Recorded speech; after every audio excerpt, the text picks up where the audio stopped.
Olá, o meu nome é José Maria Pimentel e este é o 45 Graus. Como prometido, tem aqui a segunda parte da conversa com o biólogo Paulo Gama Mota. Desta vez, aproveitando o período de desconfinamento, gravámos presencialmente. Depois de na primeira conversa termos feito uma espécie de viagem de reconhecimento pela biologia evolutiva, nesta segunda parte podemos ir mais fundo em alguns aspectos deste fenómeno complexo. Começámos por falar de uma das áreas de investigação do Paulo, as causas evolutivas que explicam os comportamentos característicos de cada espécie, muitos deles em resultado da seleção sexual, e como vão ver, a variedade de comportamentos é imensa, e isso levou-nos a fazer uma tangente para falar do desenvolvimento da inteligência nos seres vivos, e, por exemplo, do estranho caso de alguns cefalópodes, como o polvo, que é um animal espantosamente inteligente, tendo em conta a sua árvore evolutiva, e cujo último antepassado em comum connosco está tão distante que há quem lhe chame o mais próximo de uma inteligência alienígena que podemos alguma vez encontrar. Na segunda metade da conversa falámos de aspectos mais gerais da evolução por seleção natural, onde as coisas nem sempre são o que parecem.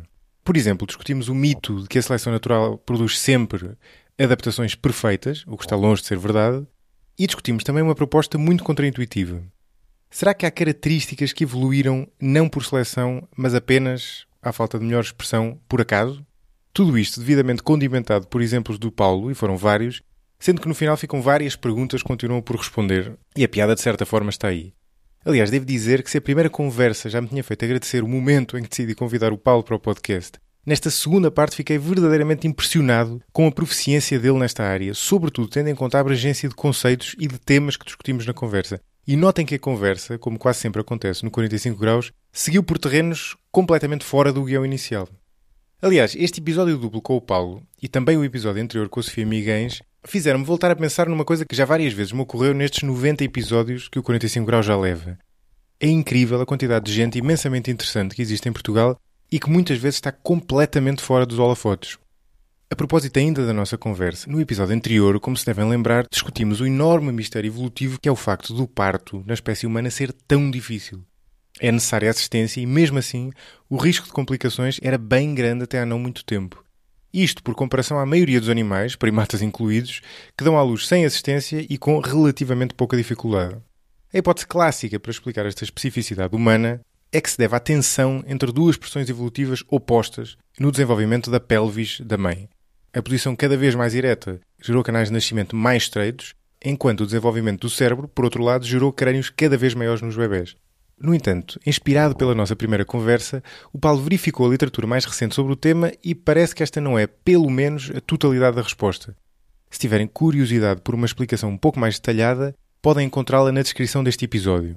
Basta deslizar um bocadinho para baixo e encontram-na logo a seguir ao índice dos temas que discutiram, onde encontram também, já agora, links para uma série de coisas de que fomos falando. Ainda antes de vos deixar com o Paulo, queria aproveitar para agradecer mais uma vez o contributo dos mecenas do 45 Graus, que tem sido fundamental não só para a continuidade deste projeto, mas também para poder ir aumentando de várias formas a qualidade da produção. Uma delas é tornar possível a edição dedicada de cada episódio. Um trabalho técnico que desde há quase um ano tem estado a cargo do Martim Cunha Rego e que tem já agora feito um trabalho excelente. Cada episódio que vos chega tem por isso por trás este trabalho de edição técnica que passa sobretudo por remover as gorduras, digamos assim, da gravação original e outros aspectos de melhoria, como por exemplo correções e acertos na qualidade do som. Tudo isto faz aumentar a qualidade do podcast e neste caso tornar melhores os episódios que vos chegam. Aliás, basta compararem com os episódios iniciais do podcast para sentirem alguma diferença. Se quiserem contribuir também para a continuidade e desenvolvimento deste projeto, visitem o site 45graus.parafuso.net/apoiar para verem como podem contribuir para o podcast através do Patreon ou diretamente, bem como os vários benefícios associados a cada modalidade. Mas por agora fiquem com Paulo Gama Mota e esta segunda parte da nossa conversa sobre biologia evolutiva.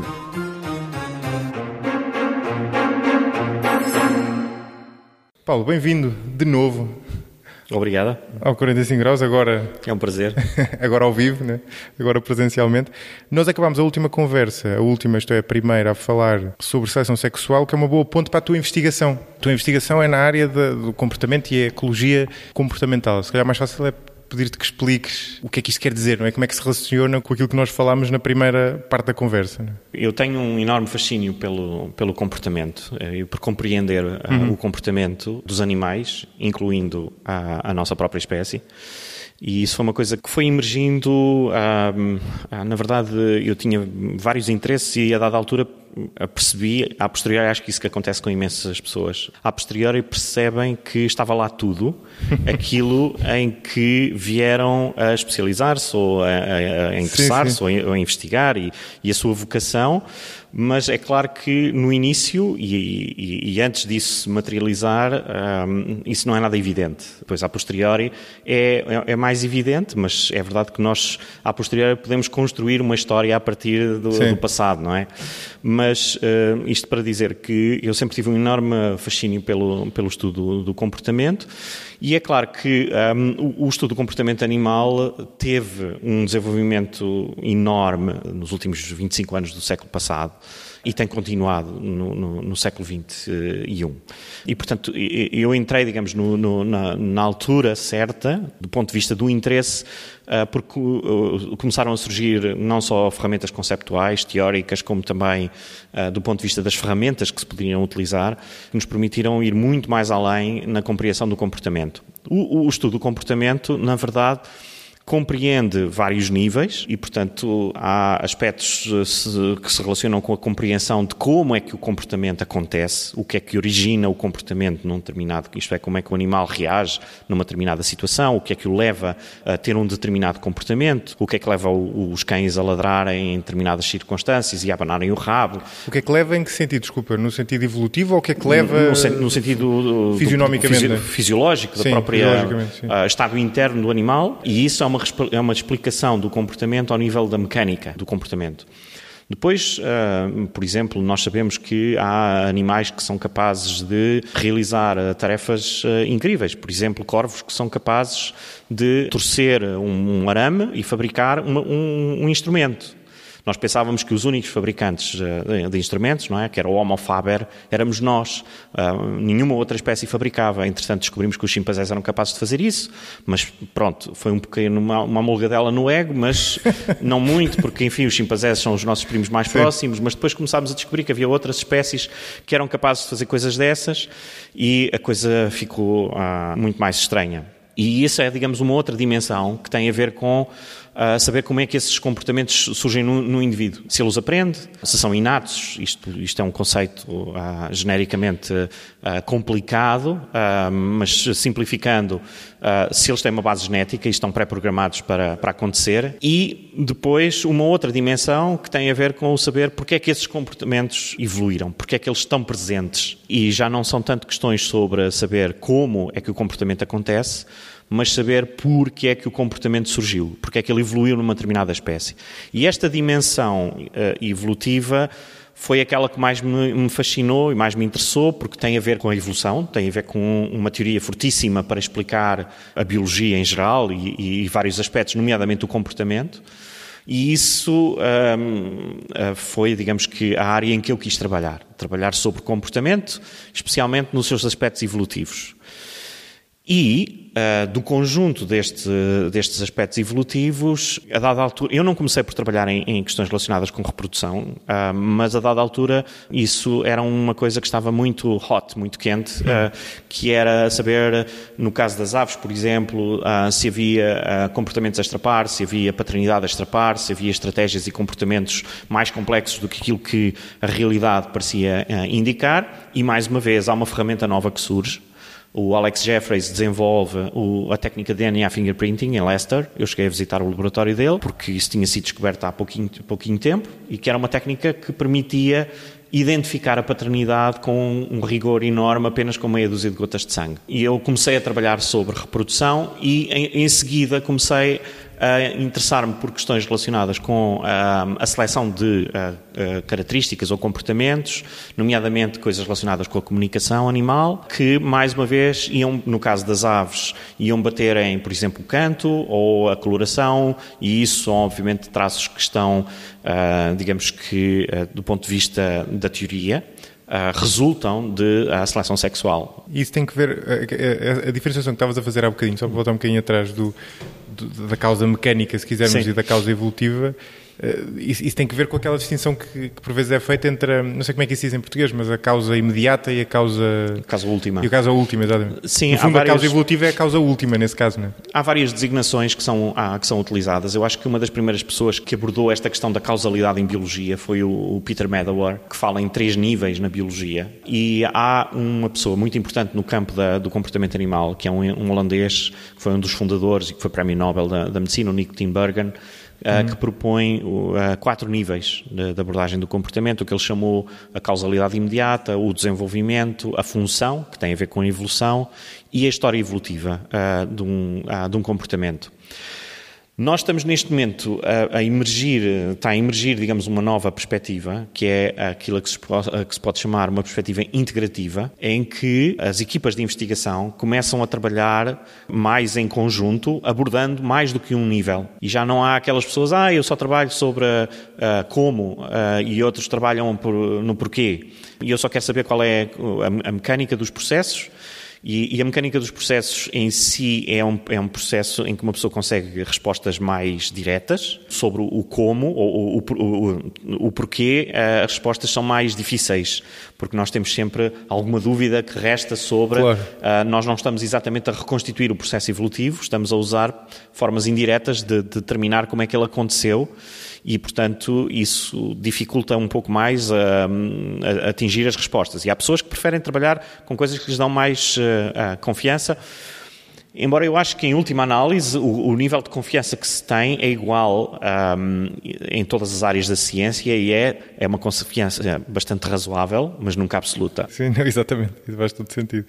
Tu falavas há bocadinho do estudo do comportamento, neste caso, das suas razões evolutivas, e se calhar até importa falar disto. Antes, o comportamento pode ser explicado por várias coisas. Pode ser explicado como uma resposta ao meio ambiente, ao clima, à disponibilidade de alimento, por exemplo, como resposta a eventuais predadores, no caso de ser um animal sujeito a ser predado, não sei se diz assim. Sim. E também seleção sexual, na que nós falámos, que entretanto se divide em seleção inter e intrasexual. Não, portanto, inter são comportamentos que visam atrair o sexo oposto e inter são comportamentos de competição entre animais do mesmo sexo para conseguir ter acesso ao sexo oposto. E depois ainda tens uma vertente que, de certa forma, eu diria que inclui a seleção sexual, mas a extravasa, que é um lado, no caso das espécies sociais, uma espécie de seleção social, eu não sei se pode dizer assim, mas tudo o que seja comportamento de uma espécie social e que pode ter a ver com o comportamento especificamente dela, mas também com determinados atributos que, sei lá, a coloração dos pássaros, não é? Ou o modo como os pássaros cantam, por exemplo, que tem em vista fazer avançar os interesses daquele indivíduo, daquele animal em particular, numa hierarquia de dominação, por exemplo, de uma espécie social, não é? Sim, há várias coisas aí. De facto, nós empregamos o termo seleção social num contexto um pouquinho diferente e que tem a ver com a circunstância de determinados sinais que aparentemente poderiam funcionar num contexto essencialmente sexual, podem ter uma função mais abrangente. Portanto, os comportamentos sociais normalmente fazem parte de uma análise que envolve a seleção natural. E a seleção deles é uma seleção natural, embora, neste caso, envolvendo comportamentos sociais dos animais.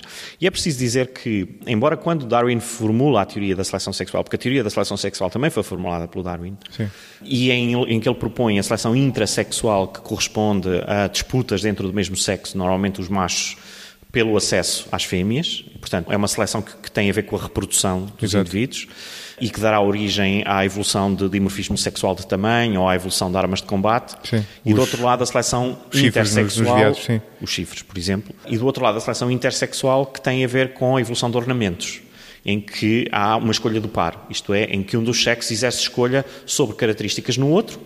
E uma vez que, neste caso, normalmente são as fêmeas, mas nem sempre, preferem determinadas características, essas características acabam por ser selecionadas no outro sexo, porque os indivíduos têm mais sucesso se tiverem a característica certa, e isso vai conduzir à evolução de estruturas exageradas, de ornamentos exagerados. Esta ideia foi uma ideia muito difícil de ser incorporada.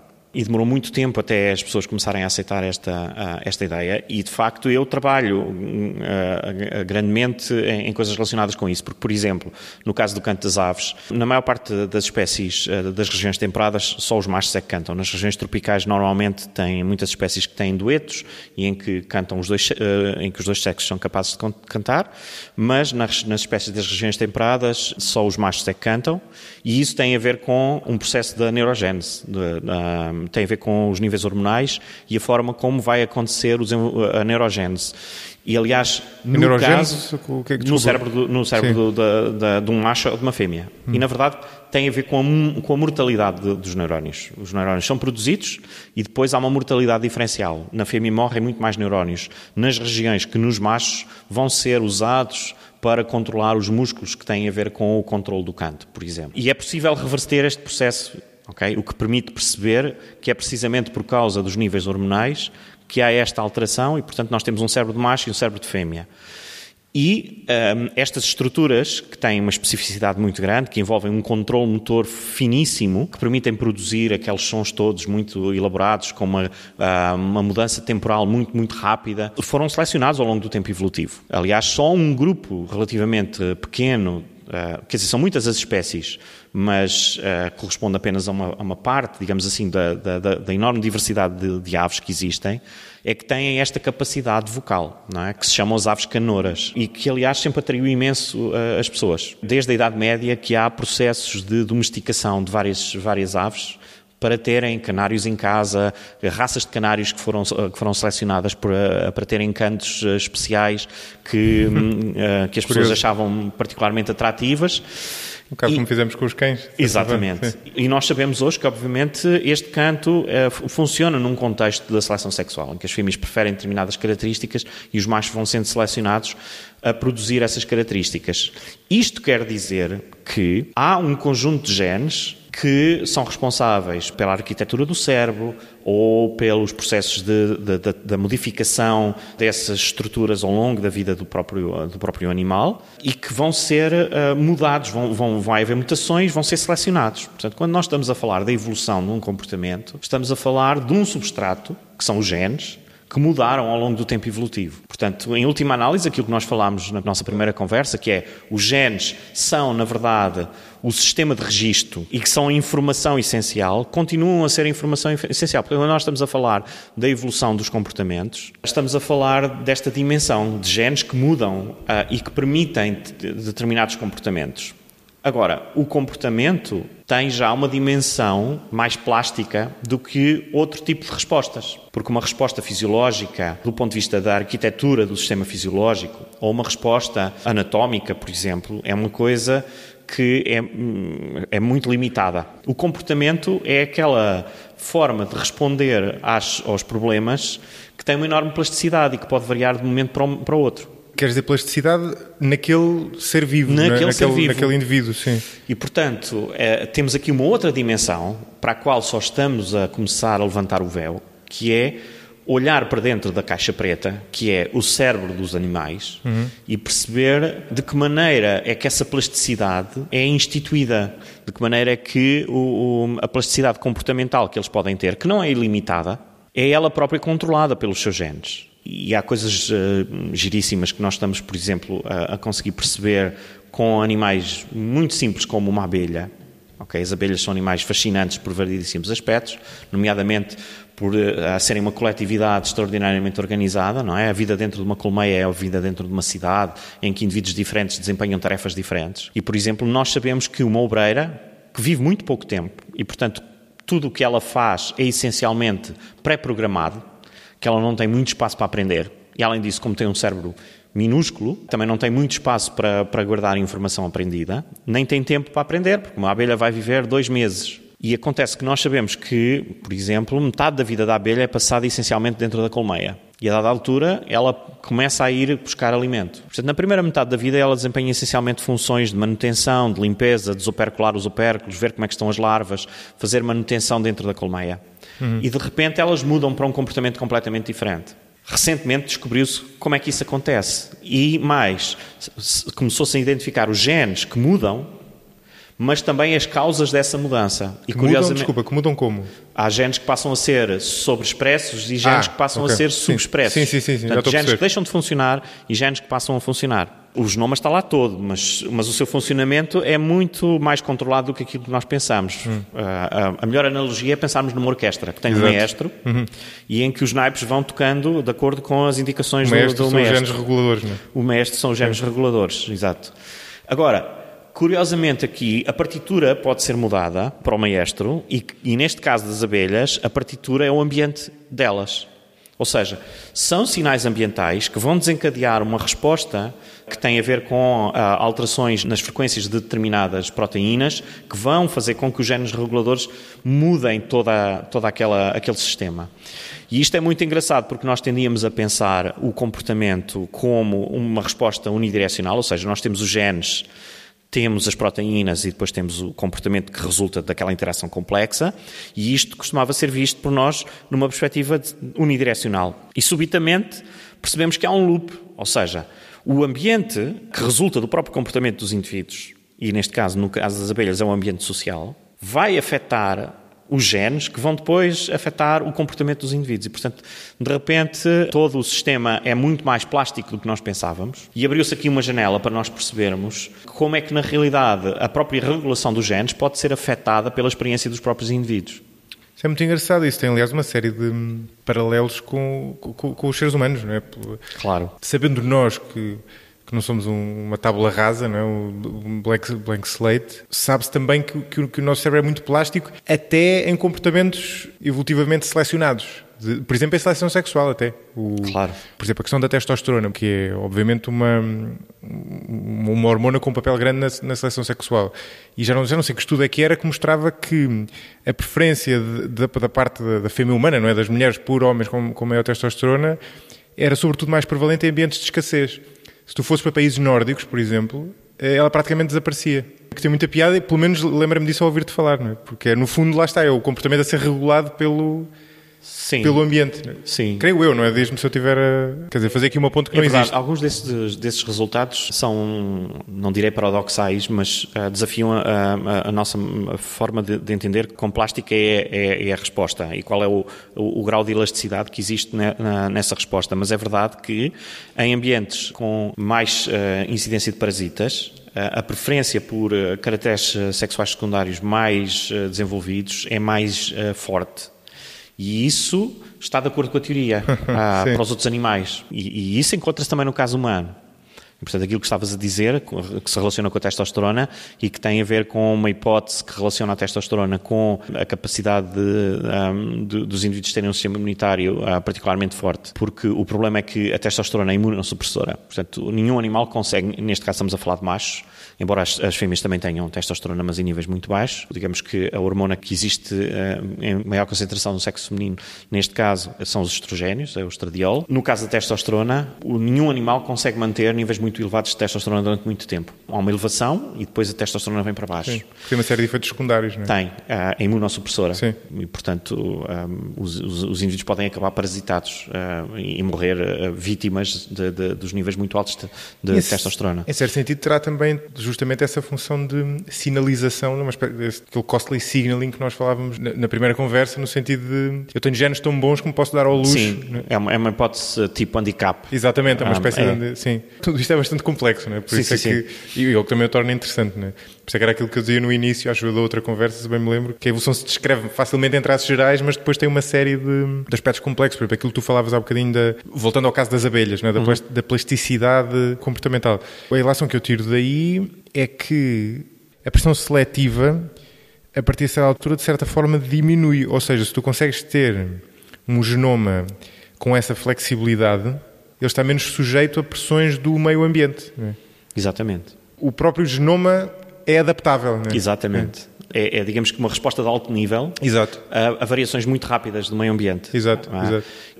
Se nós pensarmos nos animais todos, na natureza toda, nos seres vivos todos, os animais, à medida que aumentam a sua durabilidade e vivem mais tempo, têm um problema que é lidar com um ambiente que pode mudar com alguma rapidez. Portanto, não é apenas a adaptação horizontal, mas é também uma adaptação de tempo. Aquilo que é uma eternidade para uma bactéria são poucos minutos para nós. E, portanto, a capacidade de responder a um ambiente que muda e a condições que são diferentes, podemos pensar, ok, havia ali um nicho que poderia ser ocupado por organismos que tivessem capacidade de responder plasticamente aos problemas.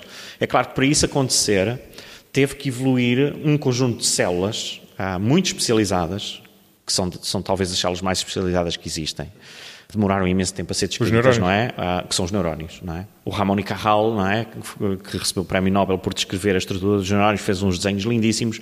Aquele trabalho é um trabalho meticuloso, dificílimo, porque com os meios que ele tinha, conseguir ver a extensão de um axónio por ali fora, uma coisa gigantesca que pode ser, é impressionante. Portanto, são células extremamente especializadas que, quando evoluíram, permitiram aos animais saltar para um novo patamar, exato. Que é serem capazes de integrar informação, nomeadamente terem sensores ambientais que lhes dão informação, como, por exemplo, no nosso caso, os olhos, os ouvidos, mas também a pele, sim, o tato, sensores térmicos, sensores visuais que vão detectar fotões de luz ou as ondas sonoras, e que, integrando essa informação, lhe permite tomar decisões, responder perante uma situação.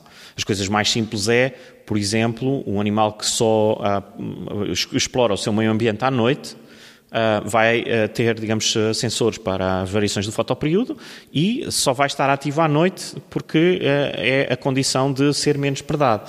E esta possibilidade de responder plasticamente foi aumentando com o desenvolvimento dos neurónios. Mas aí há um problema, que é, e isto é muito interessante do ponto de vista evolutivo, os neurónios exigem muita energia. Exato. Para as pessoas terem uma ideia, o nosso cérebro, que é a estrutura mais complexa que nós conhecemos, pelo menos na natureza, neste planeta, tem qualquer coisa como 80 mil milhões de neurónios, que é um número astronómico. Cerca de 20 a 25%, à volta de 22% da energia que nós consumimos diariamente é para alimentar o funcionamento do cérebro, que tem um peso diminuto relativamente ao resto do corpo. Mas aquilo é só açúcar a entrar por ali fora e para alimentar o seu funcionamento.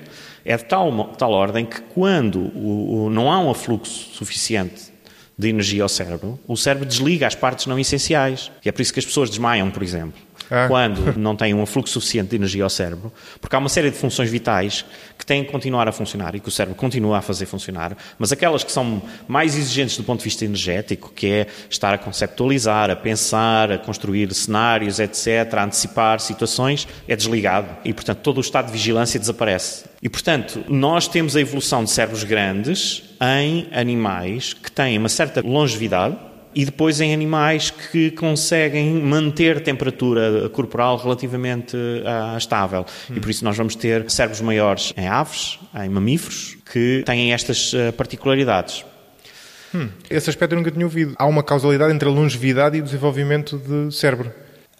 Faz todo sentido à luz da explicação que tu deste, mas não há uma causalidade direta e não foi estabelecida. Mas a questão é que um animal que vive pouco tempo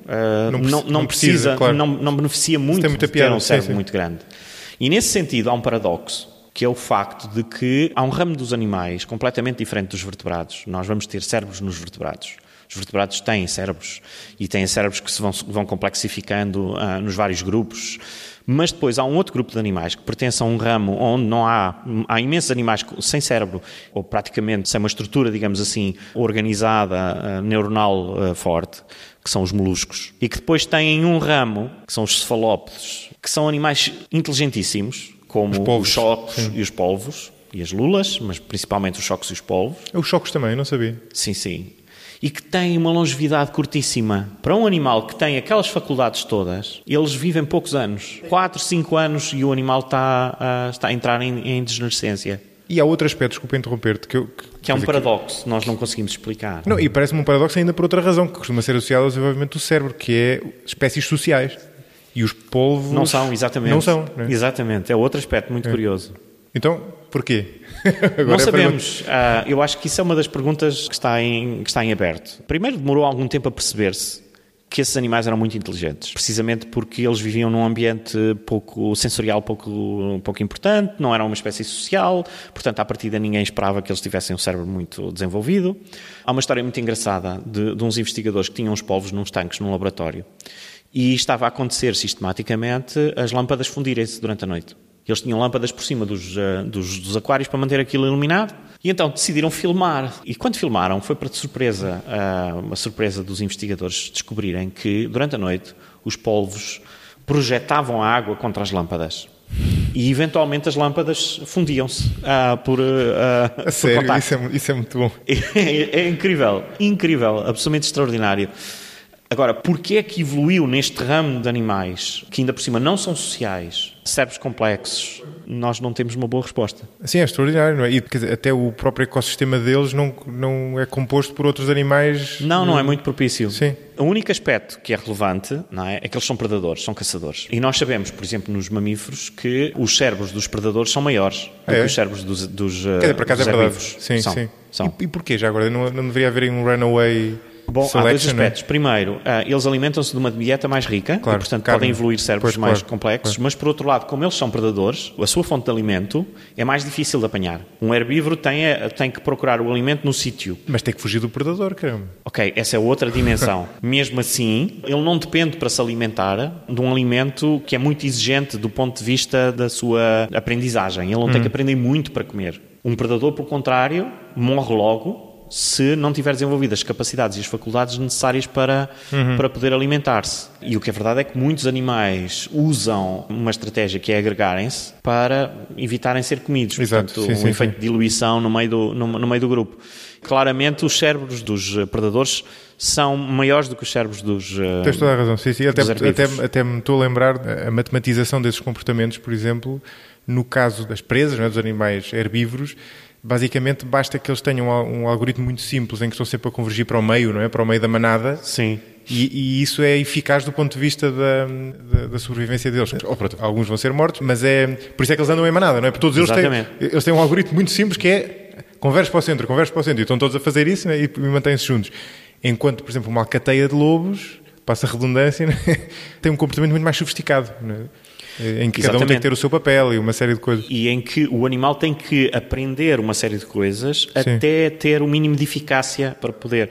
E, por exemplo, nós verificamos que os animais predadores ou os animais sociais dedicam-se muito mais a comportamentos de jogo. Entre eles. Sim. Entre eles. Como os cães, não é? Como os cães. Sim. Do que os animais herbívoros, que não têm tanto este jogo. Uma parte do jogo tem a ver com a aprendizagem do manuseamento de potenciais presas ou de combates para aceder ao alimento. Engraçado, eu nunca tinha pensado nisso. Tem muita piada isto. E ainda há a questão da carne, não é? que tu aludiste logo no início, não é? Porque também há a hipótese da carne para o desenvolvimento do cérebro humano, que é justamente o nosso cérebro ter-se desenvolvido a partir do momento em que nós tivemos acesso a proteína animal, que é muito mais rica e muito mais densa em calorias, não é? Uma dieta vegetariana, hoje em dia não nos causa tanta estranheza porque felizmente temos acesso, mas na natureza uma dieta estritamente vegetariana dá muito mais trabalho, não é? Sim, mas é preciso adicionar aí um outro elemento, do meu ponto de vista, que eu acho que é muito, muito relevante, que tem a ver com a descoberta do fogo e a possibilidade de processamento dos alimentos. Exato, sim. E isso permitiu reduzir o intestino e permitiu processar o alimento muito mais rapidamente. E, portanto, nós conseguimos absorver muito mais alimento e muito mais facilmente porque o processamos, porque o cozinhamos.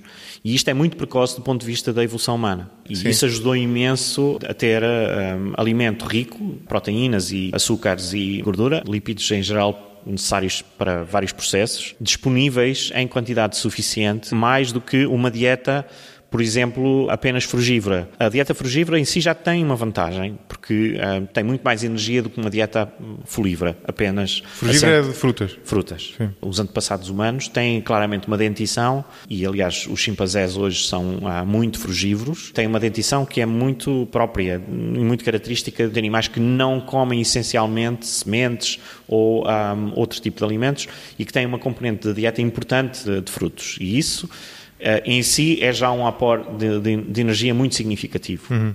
Mas depois na evolução humana há um passo que tem a ver com o consumo de carne muito sistemático Também nós pensávamos que os outros primatas não consumiam carne e hoje sabe-se que os chimpanzés fazem caçadas e que se alimentam também de carne, mas é claro que fazem-no numa proporção muito inferior àquela que se pensa que seriam dos antepassados humanos. E depois há uma outra passagem que tem a ver com a invenção do fogo e que propiciou retirar muito mais energia e muito mais alimento, digamos assim, dos alimentos que eram consumidos.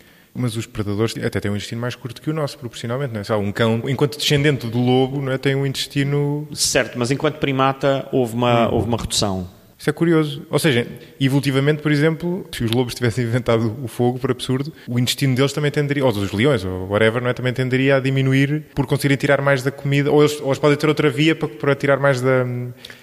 Só podem ter uma enzima qualquer. Depende. Normalmente a evolução de uma característica resulta de uma pressão seletiva. Tem a ver com, por exemplo, no caso, se tu tens uma pressão muito forte para desenvolver um cérebro maior, e no nosso caso isso aconteceu, tudo o que sejam mutações que permitam poupar energia noutras coisas vão também ser selecionadas, porque tu precisas de ter energia para um cérebro maior. Portanto, só por si não é a mudança de dieta que, numa primeira fase, irá implicar uma alteração, por exemplo, na estrutura do intestino, a menos que isso signifique uma maior eficácia. Pois, mas a questão é que as duas coisas terão sido mais ou menos concomitantes no nosso caso. Não é? No nosso caso. Mas por causa da diferença faz ao exemplo que eu estava a dar. Por causa da enorme pressão seletiva para a evolução de um cérebro maior. Exato. Ou seja, nós não comíamos provavelmente muita carne antes e de repente começámos a comer muito mais porque podíamos cozinhar, não é? E daí o cérebro ter evoluído tanto. Sim, a questão do cérebro e do alimento tem piada. Eu agora lembrei-me de uma coisa que não tem nada a ver com isto, de uma investigação que fizeram, aliás, até pelo tipo de investigação se percebe que não foi feita hoje, acho que foi feita na altura da Segunda Guerra Mundial, em que eles... Era com objetores de consciência, salvo erro.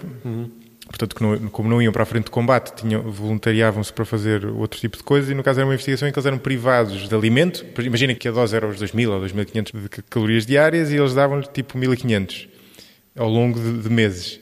E aquelas pessoas passavam, e é uma coisa que tem muita piada do ponto de vista do comportamento, o dia inteiro a pensar em comida. Pois... Ou seja, era o cérebro em red alert, não é? E eles passavam o dia a fantasiar com comida, uma coisa quase pornográfica com comida, não é? Quer dizer, imaginar jantares opulentos e não sei, porque estavam todos a emagrecer, basicamente. Não é que eles não tivessem acesso à comida, não era como se nos cortassem a dose de... Isso pode ser interpretado de uma forma mais complicada. É que existe um outro aspecto aqui a ter em consideração, é que nós somos planificadores, por excelência. Ok.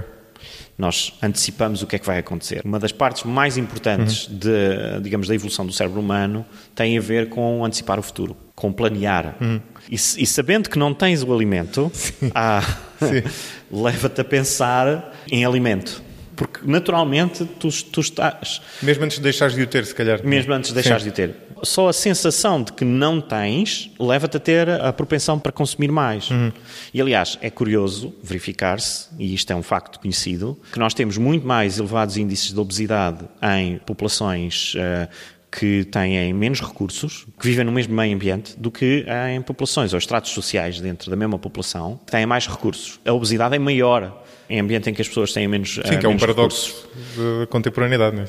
Exatamente. E porque tem a ver com a tua sensação de eu preciso de... Sim, ou eu posso não ter isto para sempre, não é? Sim, há uma antecipação do futuro, mesmo que isso não seja consciente, há um processo que vai, digamos que, levar-te a ter mais propensão para esse... Eu nunca tinha interpretado dessa forma, eu interpretava mais E as pessoas comem mais junk food. Exato, sim. Também é verdade. Sim.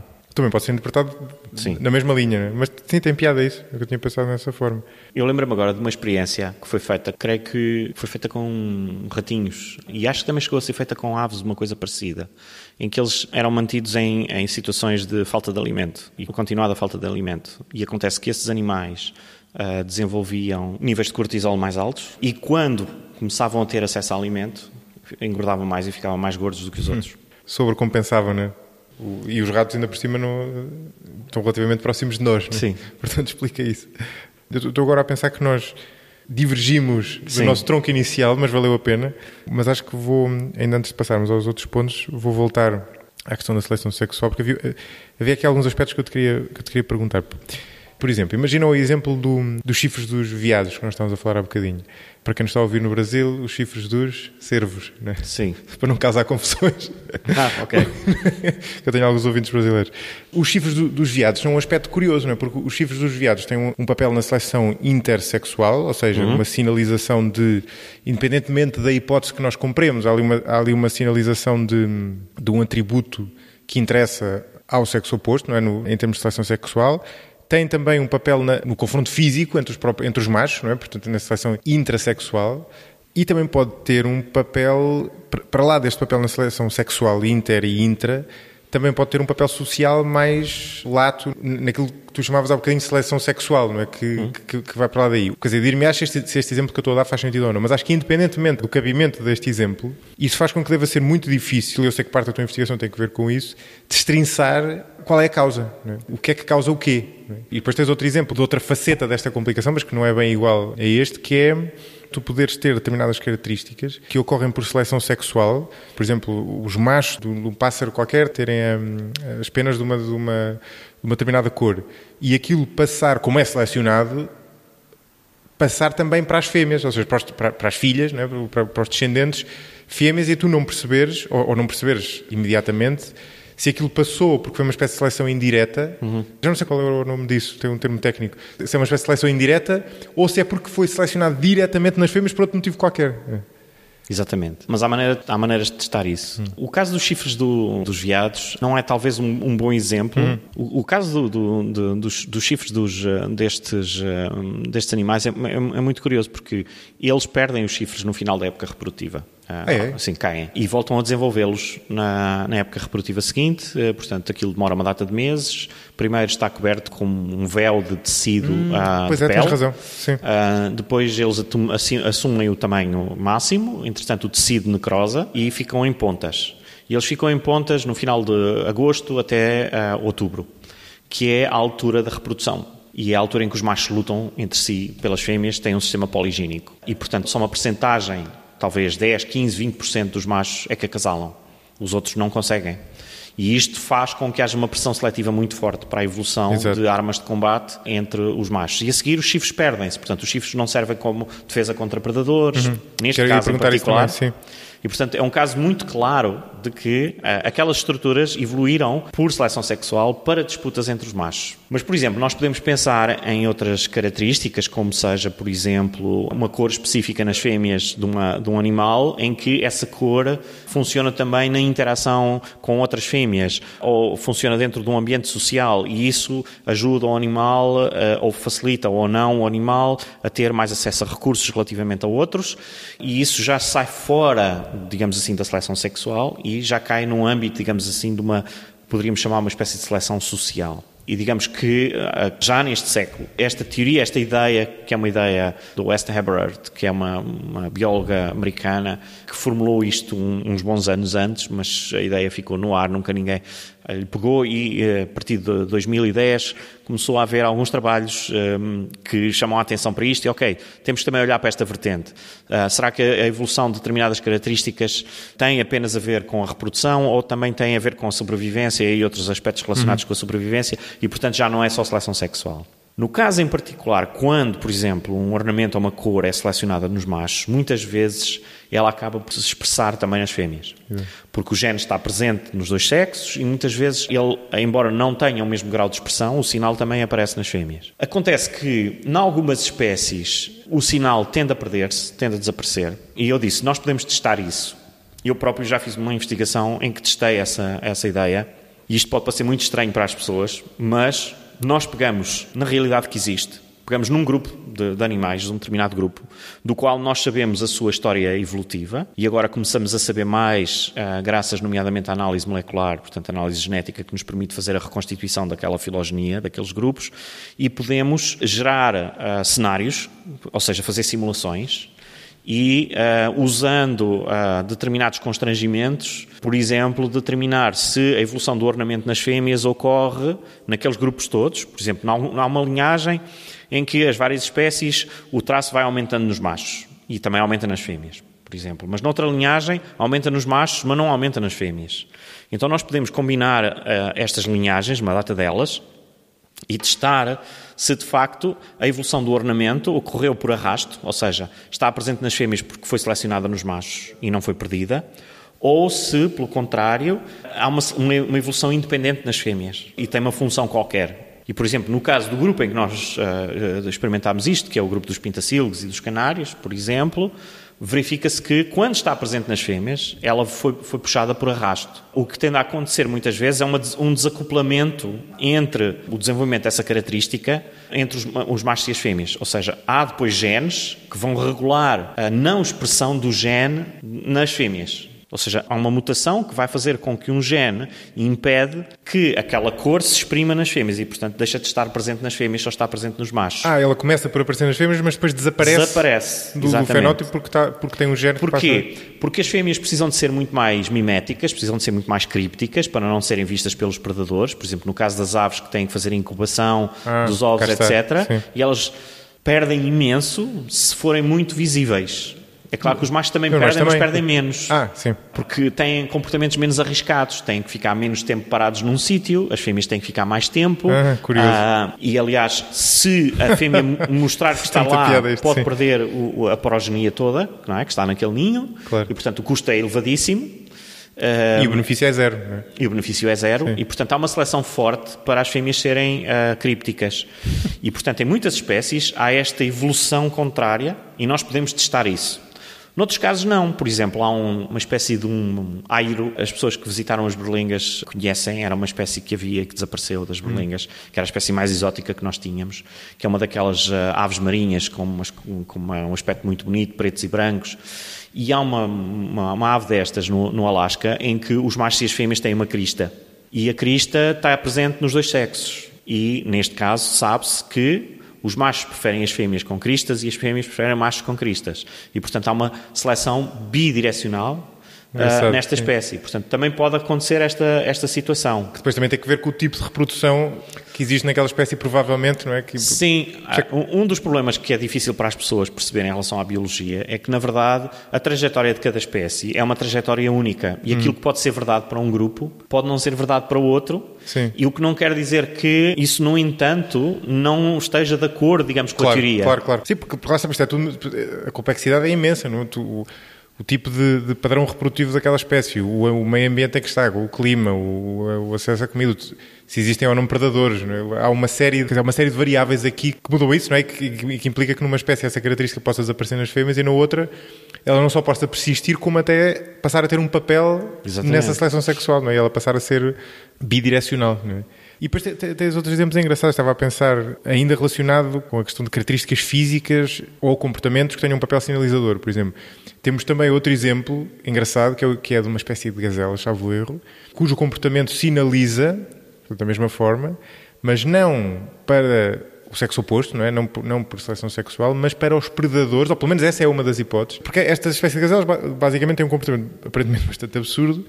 Enquanto estão a ser perseguidas por predadores, começam a dar uns saltos que, pelo menos a meu ver, têm dois efeitos perniciosos. O primeiro é que as atrasa, não é? Se elas estiverem a fugir dos predadores, e a segunda é que chama a atenção aos predadores. Portanto, aparentemente não faria sentido nenhum. A explicação que se dá é que elas estão a ter esse comportamento para sinalizar aos predadores que os genes delas são tão bons, ou que elas estão em tão boa condição física, que não vale a pena o predador a escolher, mais vale escolher outro indivíduo daquela espécie, que provavelmente será mais fácil, não é? E esse é outro aspecto ainda engraçado, não é? Quer dizer, é de novo comportamento, sinalização, mas que não tem nada a ver com a própria espécie. Existe uma dimensão muito interessante do comportamento, no caso da comunicação animal, que tem a ver com a comunicação interespecífica. Exato. E esse é um caso de comunicação interespecífica. Há pelo menos dois tipos de gazelas, a gazela de Thompson e a gazela de Grant, que fazem esse comportamento. Elas parecem que têm umas molas nas patas e dão saltos. É isso mesmo. E fazem isso, mas elas não fazem isso quando estão a ser perseguidas. Fazem isso antes da perseguição iniciar. Porque a partir do momento em que a perseguição inicia, elas fogem. Okay. A questão é que elas já estão a dizer ao predador, eu já te vi, e além disso eu estou em muito boa condição física, não vale a pena vires atrás de mim. Sim. Ok, isto é a interpretação que nós damos, naturalmente, a este comportamento. O que é verdade é que há muito menos ataques de cheetahs ou outros predadores a gazelas depois delas terem feito este comportamento do que quando elas não fazem este comportamento. Ou seja, na verdade aquilo tem algum efeito de dissuasão relativamente à perseguição por parte do predador. E é um caso incrível. Há outros casos que também são muito interessantes, que têm a ver com animais que imitam predadores para afastarem a concorrência. Sério? A sério. Há umas aves que parecem uma espécie de corvos, entre um melro e um corvo, na Austrália, chamados drongos, em que eles imitam vocalizações de predadores para afastarem outras espécies. E ficarem lá elas a comer sozinhas. Ou seja, é a sinalização, como é que tu disseste há bocado, extra-específica? Interespecífica, mas não para predadores, mas sim para concorrentes. Exato, neste caso para concorrentes. Essa eu não conhecia, por acaso. O mundo natural está cheio de histórias fascinantes. Sim. Não, isso tem muita piada, sim. Sim, e depois tem uma série de outras dimensões. Depois também podes ter comportamentos alternativos a subsistir dentro da mesma espécie. Claro. Ou seja, não ter só um padrão, mas vários padrões e em equilíbrio. Não é que é uma coisa com muita piada. Até em termos de comportamento sexual, do comportamento reprodutivo. Já não sei, havia um exemplo qualquer, agora não me ocorre Há um grupo português, aliás, dos meus colegas do ISPA, o Rui Oliveira, o Emanuel Gonçalves, que têm trabalhado com cabozes, com blenídeos no Algarve. Não percebi uma palavra do que tu disseste. Blenídeos. São pequenos peixes do intertidal, isto é, daquela zona das marés, e que nidificam nos buracos das rochas. Sim. E os machos ficam a guardar o ninho. E nestes peixes há cuidados parentais, monoparentais, são os machos que... Os machos, na verdade, o que fazem é proteger os ovos que as fêmeas vão pondo. Portanto, eles cortejam as fêmeas que aparecem e as fêmeas podem ou não entrar lá dentro e depositar os ovos. Os ovos têm umas estruturas aderentes e ficam lá dentro. E os machos fazem o arejamento, ou seja, provocam a oxigenação dos ovos e protegem os ovos. Acontece que nesta espécie, e aliás várias espécies deste grupo, existem sneakers, batuteiros. Isto é, indivíduos que parecem fêmeas, que se aproximam dos machos, aceitam de ser cortejados pelos machos, cortejam os machos e os machos deixam-nos entrar lá dentro e sabe-se que são machos. Okay? Eles têm gónadas, produzem espermatozoides e sabemos uma vez nós, que a fecundação, sabemos nós, uma vez que a fecundação é externa, os ovos que não estejam fecundados eventualmente podem ser fecundados por estes machos. Este sistema está muito estudado, está muito bem estudado e sabe-se que neste caso, nas populações algarvias, é uma tática que está dependente da idade. Isto é, os machos mais jovens desenvolvem este comportamento e depois, à medida que eles crescem e se tornam territoriais, deixam de ter este comportamento. Curioso. Mas isso nem sempre é assim. Nos salmões, por exemplo, já não é assim. Mas, eu diria, corrija-me se estiver enganado, os indivíduos associados a cada comportamento podem alterar, mas o rácio entre os que têm um comportamento e os que têm outro há de ser mais ou menos constante e num equilíbrio. Não se sabe o suficiente para saber se está em equilíbrio ou não, mas é evidente que a estratégia alternativa depende de haver muitos machos territoriais. Exato. Se houver poucos machos territoriais, exatamente, não há muitos machos para enganar. Exato. Sim. É isso mesmo, é por isso daí eu estar a dizer isto. Né? Ou, quer dizer, pode oscilar, não é? Mas há de ter aquilo que nós chamamos uma estratégia que depende negativamente da sua própria frequência. Ela é tão mais vantajosa quanto menos os praticantes. Não diria tão bem, mas é isso, sim. É isso, basicamente. Olha, eu queria falar de outros aspectos, agora de uma maneira mais geral da evolução. Isto leva-nos de volta a muito o que falámos na primeira conversa, é que nós falámos de vários aspectos gerais da evolução, entre os quais a seleção sexual, mas não só, quer dizer, falámos sobretudo de uma visão mais geral da seleção natural propriamente dita, que, lá está, é relativamente fácil de definir em traços gerais, mas depois tem vários aspectos que não são óbvios e tem vários aspectos até que podem ser mal compreendidos. Não é? Um deles, e acho que faz sentido começar por aí, é o mito, se quiseres, que eu acho que corresponde muito à maneira como a evolução é entendida pelo senso comum, de que a evolução procura uma adaptação perfeita. Quando, na prática, nós temos várias evidências de que o objetivo da evolução é aquilo que se chama o just good enough. Não é? Ou seja, produzires uma adaptação que é suficientemente boa é o suficiente para ela passar para as gerações seguintes. Ou seja, aquele género não tem que produzir uma adaptação perfeita daquela espécie ao meio ambiente, basta produzir uma adaptação suficientemente boa. Seja, nós temos vários exemplos. O exemplo, salvo erro, dos mais conhecidos para isto, não nos seres humanos, é a questão do polegar do panda. Acho que era o Stephen Jay Gould que dava esse exemplo. Não é? Sim. Que tu explicarás isso melhor do que eu, mas o polegar basicamente está a ser usado para outra coisa qualquer e, portanto, eles usam para agarrar nas folhas uma coisa que não é bem um polegar, mas que serve. Não é? E, portanto, aquilo foi a adaptação que ficou, é uma coisa altamente imperfeita, mas que foi selecionado. Sim. E eles vivem com aquilo. Claro. É de facto um erro de apreciação nossa, muito típico, não é? Nós pensarmos nas características da natureza, naturalmente é natural que nós olhemos para a natureza e nos maravilhemos com a enorme sofisticação que encontramos na natureza. E essa sofisticação é tão grande que nos leva, a dada altura, a pensar que as adaptações são adaptações perfeitas. E essa ideia, na verdade, não está certa, e nós temos milhares de exemplos de que não está certa, e vou talvez começar por esses exemplos e depois explicar porque é que isso faz sentido. Por exemplo, pelo lugar do panda, na verdade, o panda é um urso, ok? E os ursos são plantígrados, o que quer dizer que têm os dedos todos virados para a frente. E, por isso, não têm condição para criar uma estrutura anatómica que gera oponibilidade. E então, o que aconteceu é que há um osso do tarso, que é o sesamoide radial, que acabou por crescer do ponto de vista evolutivo, não é? E depois teve, obviamente, musculatura para o fazer funcionar, e ele tem um polegar que é oponível, mas que na verdade é um sexto dedo. Ele tem os 5 dedos na mesma virados para a frente, e depois tem um sexto dedo que é uma transformação. E é assim uma coisa enjeitada, digamos assim, mal amanhada. E é engraçado que há um livro muito bonito de um prémio Nobel da Medicina, o François Jacob, juntamente com o Jacques Monod e o André Lwoff, que descodificaram, digamos assim, o processo de transcrição dos genes. Portanto, o processo de transcrição genética foram importantíssimos no início da revolução da molecular. E ele tem um livrinho chamado O Jogo dos Possíveis, que é, aliás, o primeiro livro da coleção Ciência Aberta da Gradiva. Portanto, começou em grande, porque o livro é fantástico, embora esteja esgotado. E são textozinhos, 3 textos muito pequenos, escritos com uma capacidade de síntese, de simplicidade na escrita absolutamente extraordinária, só acessível a poucas pessoas. O texto que ele escreve é fantástico. E um dos textos chama-se A Bricolage do Ser Vivo. Okay? Em francês percebe-se melhor, não é? La Bricolage du Vivant.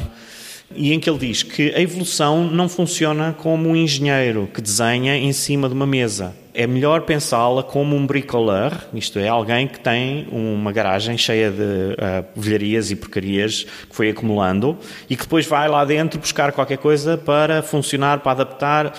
E, na verdade... É o tinkerer, não é? O tinkerer.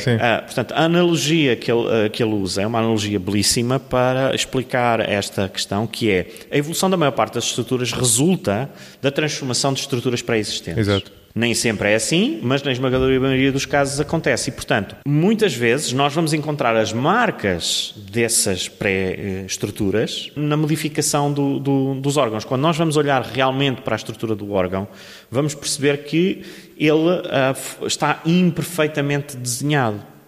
É claro que ele não é ineficiente, é bom, e por isso foi selecionado, mas não é perfeito.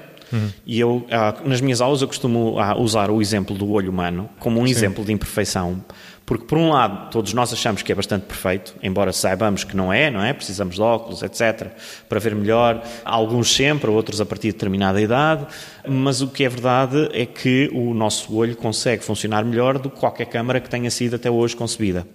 E com todo o software que as câmaras têm hoje e que são já bastante eficazes, nós continuamos a tentar tirar uma fotografia contra a luz e aquilo é uma chatice, não resulta tão bem quanto aquilo nós conseguimos ver. Portanto, o nosso olho é extremamente eficaz e, no entanto, anatomicamente está mal desenhado, porque tem um ponto cego onde nós não o vemos. E isso só resulta da forma como o olho foi construído. Isto é, como o olho evoluiu, porque digamos que o fechamento daquelas camadas de células, de tecidos, foi feito ao contrário, na medida em que os neurónios, isto é, as células que vão captar a luz, estão atrás das células que vão transmitir a luz até ao cérebro. Portanto, os neurónios estão à frente das células fotorreceptoras. E, portanto, tapar o caminho, não é? Isso é um mau desenho, não é um bom desenho. Há sem número de outros exemplos. Desculpa, mas o que é que isso provoca? Ou seja, o que é que... Isso faz com que, uma vez que os neurónios estão todos do lado de dentro, eles têm que passar para fora para levar a informação para o cérebro. Ok. E então há um sítio, que é um poço, onde os neurónios convergem todos para saírem para fora da retina. Sim, isso chama-se o nervo óptico, nessa zona, e a zona da retina é interrompida nessa zona. Chama-se o ponto cego. E nós não vemos nessa zona. E, aliás, há umas experiências muito giras que as pessoas podem, se quiserem, inclusivamente procurar na internet, vão encontrar, que dá para cada um de nós experienciar, que há uma zona onde nós não vemos, o que é uma coisa incrível. Eu sempre que mostro isto aos meus alunos, aquilo é uma experiência de vida. De repente, eles percebem que o nosso cérebro engana-nos a nós próprios. Compõe o que falta, não é? Porque compõe aquilo que falta, a informação que não está lá. Outro facto, porque é que nós compreendemos que as adaptações podem não ser perfeitas. O conceito mais importante a este nível foi desenvolvido por uma das grandes figuras da biologia evolutiva, da evolução, do início do século XX, um americano, Sewell Wright, que propôs o conceito de paisagem adaptativa. Okay? Imaginemos uma paisagem que é composta por vales e por montanhas. Os vales são, digamos, as zonas cá em baixo, onde os indivíduos estão no início. As espécies, os organismos estão no início. E os montes são, digamos, os picos adaptativos, isto é, as soluções para os problemas. Sim. E, ora, esses picos não são todos iguais, uns são mais altos do que outros, e nós podemos dizer que os picos mais altos são as adaptações mais perfeitas. Mas é claro que um animal que está próximo de uma montanha pequena vai começar a subir a montanha pequena. E para chegar à montanha maior, ele tem que descer para um vale. E isso não vai acontecer, porque descer para um vale significa diminuir o seu valor adaptativo. E, portanto, ele vai convergir para uma solução, que é uma solução parcial, mas que desde que funcione, ela vai ser selecionada e vai servir para o organismo viver bem. Mas está longe de ser perfeita. E, na verdade, a evolução não conduz à perfeição. Conduz à melhoria, digamos assim, da capacidade adaptativa de uma determinada espécie, desde que haja variabilidade genética para isso poder acontecer, naturalmente. E nós sabemos que na esmagadora maioria das espécies isso não aconteceu ao longo do tempo evolutivo. E, portanto, a esmagadora maioria, mais de 90% das espécies que já alguma vez existiram, já se extinguiram. Por isso, muitas espécies, inevitavelmente, aliás, o futuro mais previsível de uma espécie é a sua extinção, incluindo a nossa. Sim, isso faz todo sentido. Até porque tu, do ponto de vista evolutivo, primeiro não te interessa o indivíduo. O indivíduo em particular é mais ou menos irrelevante o que lhe acontece, não? O que interessa são os grandes números. E depois o indivíduo, quer dizer, por absurdo, até pode... Por exemplo, o panda pode ter aquela existência miserável em que está grande parte do dia a comer, não é? Porque ele come vegetais, não é? Como uma coisa mais ou menos absurda para um urso, mas como come vegetais, lá está, porque são menos ricos em nutrientes, tem que estar sempre a comer, mas, no entanto, apesar daquela existência bastante indesejável, embora depois tenha aquele ar fofinho que faz com que os seres humanos gostem deles, a verdade é que eles conseguem sobreviver e reproduzir-se, não é? E do ponto de vista evolutivo é isso que interessa, não é? Independentemente de eles terem ido para aquele caminho, não é? Terem subido aquela montanha, que é uma montanhita, não é? Aquilo, sim. Eles foram para uma montanhita, não é? Aquilo não tem grande interesse. Com riscos. E com riscos enormes. Sim. Depois tem que estar sempre a mudar de alimentação, não é? Eles mudam de... Aliás, mudam o habitat ligeiramente. Os pandas demoram muito tempo a terem descendentes, é difícil, mesmo na natureza a reprodução é lenta, é difícil, e portanto, como são animais também muito pacíficos, quer dizer, eles viveram bem até serem muito caçados, não é? Sim, mas é um bom exemplo nesse sentido, porque é uma montanha de facto muito, muito frágil, não é?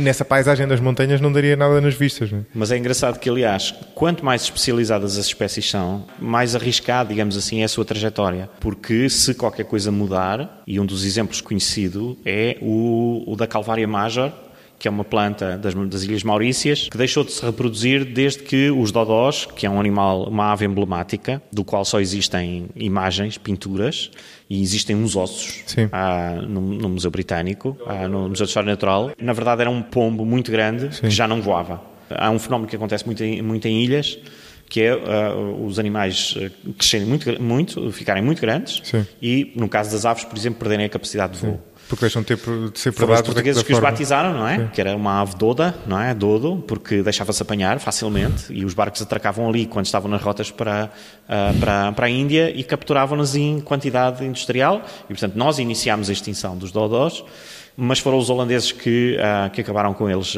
no final. Acontece que os dodós consumiam os frutos da Calvária Major e partiam as sementes no seu papo. E as sementes deixaram de ser partidas por uma ave que já lá não estava e as Calvária Major deixaram de se reproduzir. Portanto, têm 200 e tal anos as últimas árvores daquela espécie naquela ilha, ou naquele conjunto de engraçado. Ilhas. E, portanto, há muitas espécies que tendem a evoluir processos muito grandes de especialização. Por exemplo, há um outro exemplo muito engraçado que tem a ver com uma orquídea e com a previsão da evolução. O Darwin gostava imenso de orquídeas e fez muitas experiências com plantas e trouxeram-lhe uma orquídea que tinha, digamos, uma parte da corola muito, muito comprida e que tem no fundo néctar. E ele olhou para aquilo e disse, deve haver, e era de Madagascar, e ele disse, deve haver um inseto que tem um probóscis, isto é, que tem uma tromba tão comprida quanto a esta estrutura para poder chegar cá ao fundo. E essa espécie só foi descoberta 40 anos depois. Mas descobriram essa espécie. Sim. E ali existe uma interdependência, porque aquela orquídea só é polinizada por aquela traça. E aquela traça só se alimenta naquela orquídea. Exato. Dependem muito uma da outra. Há benefícios do ponto de vista da planta, porque assim ela garante que todo o seu pólen só vai para plantas da sua própria espécie e que não se perde pelo caminho. Mas também há um risco evolutivo de, se uma desaparece, a outra também pode desaparecer. Portanto, muitas vezes os processos de especialização acabam por dar origem a ruas sem saída, do ponto de vista evolutivo. Sim, a especialização de uma simbiose tão grande que não é diferente de tu estás dependente de um determinado meio ambiente, não é? Ali estás adaptado ao meio ambiente, incluindo as outras espécies que lá vivem, não é?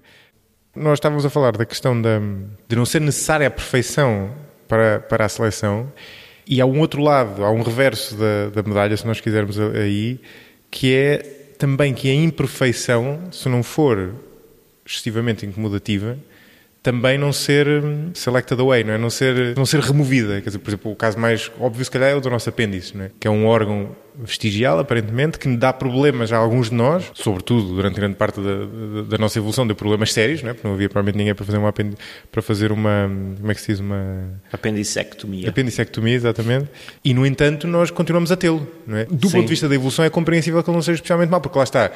Do ponto de vista da evolução, não é especialmente problemático que haja alguns indivíduos a morrerem de apendicite, desde que a maioria deles não morra. E depois acho que até há outras teorias que têm a ver que, a partir do momento em que ele vai ficando mais pequeno, que esse depois também é outro aspecto interessante, que se ele vai ficando mais pequeno, imagina que tu tens que a evolução vai fazendo o apêndice encolher. Há uma correlação entre os apêndices mais pequenos e a maior probabilidade de uma apendicite. É? E, portanto, não sei. Eu apanhei isso a algures e, portanto, não sei. E admito que, independentemente do caso do apêndice, faz sentido que isso exista até noutros casos. E, portanto, tu acabas por estar ali numa espécie de catch-22 em que tu nunca te vais livrar do apêndice, não é? Porque se ele encolhe mais, vais ter mais gente a morrer de apendicite. Mas nesse caso tens uma pressão seletiva em impedir que ele encolha mais. Exatamente, sim. De alguma maneira há uma pressão seletiva, mas nós temos um sem número de exemplos. É muito curioso o caso dos órgãos vestigiais, não é? Por exemplo, as baleias. As baleias têm uma parte da bacia, o isquion e o osso do fémur, dois ossos. Estou a pensar no fémur de uma baleia, que é curioso. Dentro do corpo, sim. Que são minúsculos, muito pequenos, mas estão dentro do corpo da baleia e não têm expressão exterior. Portanto, não servem para nada. Não se vêem, mas essa estrutura anatómica que está lá. Acontece que, obviamente, nós sabemos que as baleias evoluíram de mamíferos, ou seja, de vertebrados tetrápodes, portanto, com 4 membros, sim. E que perderam 2 dos seus membros posteriores e os anteriores foram transformados em barbatanas. Mas a perda desses membros não foi completa. Houve uma redução desses membros até um ponto em que aquelas estruturas deixaram de ser funcionais e, portanto, de alguma maneira tornaram-se transparentes. Exato. Para a seleção natural. São neutras. E vão-se perdendo, eventualmente perdem-se, outras vezes não. Mas é muito curioso verificar que os órgãos vestigiais muitas vezes também mostram o poder da seleção natural. O enorme poder da seleção natural. Por exemplo, alguns animais que se adaptam a um modo de vida diferente, por exemplo, animais que se adaptam a modos de vida cavernícolas. E que são animais diurnos. Um inseto ou até um vertebrado, que é um animal que tem olhos e depois adapta-se a uma vida cavernícola. Os olhos deles tornam-se disfuncionais e vão perdendo capacidade. E isso acontece, pensamos nós, por causa da acumulação de mutações que não são eliminadas por seleção natural. E uma vez que os órgãos não têm função, as mutações vão-se acumulando, a seleção natural não elimina essas mutações porque os órgãos não funcionam e rapidamente eles perdem funcionalidade. O que nos mostra o valor que a seleção natural tem do ponto de vista de manter Exato. As estruturas a funcionar na medida em que, se surgem mutações que tornam aquele sistema não funcional, essas mutações são rapidamente eliminadas. Sim, é engraçado isso. Sim, nunca tinha pensado nisso. Ou seja, não só a seleção faz evoluir aquela característica, mas também depois garante que ela não degenera, não é? De certa forma. Obviamente que isso não resulta de nenhuma visão teleológica, nem nenhuma previsão da seleção, porque a seleção obviamente é um processo, não é uma entidade. Sim. Isso resulta do simples facto de que se um organismo tem uma mutação que é altamente disfuncional, essa mutação é rapidamente eliminada porque esse organismo não vai conseguir reproduzir-se. E, portanto, embora o mecanismo seja este, quase parece que a seleção natural está a fazer uma função boa, digamos assim, ao eliminar ou a manter, digamos assim, a funcionar as estruturas. Em última análise é isso que acontece. Mas, obviamente, que é por um processo meramente mecanístico e não teleológico. Sim, tem muita piada isso. Eu estava-me agora a lembrar de outro exemplo que não dei há bocadinho, não sei se conheces este, a propósito desta questão das características não terem que ser perfeitas, que é o exemplo dos tubarões, salvo erro, que não têm uma característica que existe na maior parte dos peixes e que os faz, como é que eu dizer, com que eles estando inertes estejam, não é a boiar à tona d'água, mas se mantenham na posição em que estão na água. E os peixes têm isso, aparentemente. É uma bexiga natatória. Exatamente, é isso mesmo. E os tubarões não, o que significa que eles, para estarem nessa posição, têm que estar ativamente a nadar, não é? Ou seja, é muito menos eficiente do que... no entanto, não houve nenhuma pressão seletiva para eles desenvolverem isso porque é good enough, não é? É o suficiente. Não é? Os tubarões fazem parte de um grupo relativamente antigo de peixes que evoluíram ainda no Paleozoico muito, muito cedo, se não estou em erro, no Devónico, não tenho bem a certeza, mas e o que nós chamamos peixes, os outros peixes, são todos peixes ósseos, que é um grupo mais recente e que tem um conjunto de características que são mais sofisticadas do ponto de vista evolutivo, do ponto de vista da adaptação ao meio aquático, do que os tubarões. Algumas delas, não é? Não quer dizer que os tubarões não sejam o grande predador, não é? dos oceanos.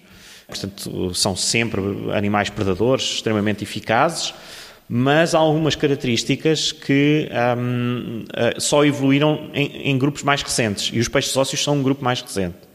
E a bexiga natatória, isto é, a capacidade deles controlarem através da concentração de gás dentro do corpo, o seu nível de pressão interna e externa que lhes permite ficar a uma determinada profundidade e não irem por aí abaixo, sim, como acontece com os tubarões. Sim, nem por ali acima já agora. Não? Ou nem por ali acima, exatamente. É algo que evoluiu mais tarde. Engraçado, isso tem que ver com aquela analogia da paisagem que tu davas há pouco, não é? O tubarão no fundo já estava no monte, não é? E portanto não podia, não é? Para usar essa analogia. Exatamente. Que as analogias são sempre limitadas, mas tem essa característica. E há outro aspecto ainda da evolução, outro mito, se quisermos, e este para mim é muito interessante porque eu não o conhecia até não há muito tempo, lembro-me ter ficado surpreendido com isso, e que tem alguma coisa a ver com o que nós estamos a falar agora, que é aquela questão da deriva genética, que é tu tens mutações, não é? Como todos nós sabemos, há bocadinho aludias às mutações nos olhos já não sei que espécie é que era, que se tornava cavernícola, e portanto isso acontece, e se essas mutações forem prejudiciais,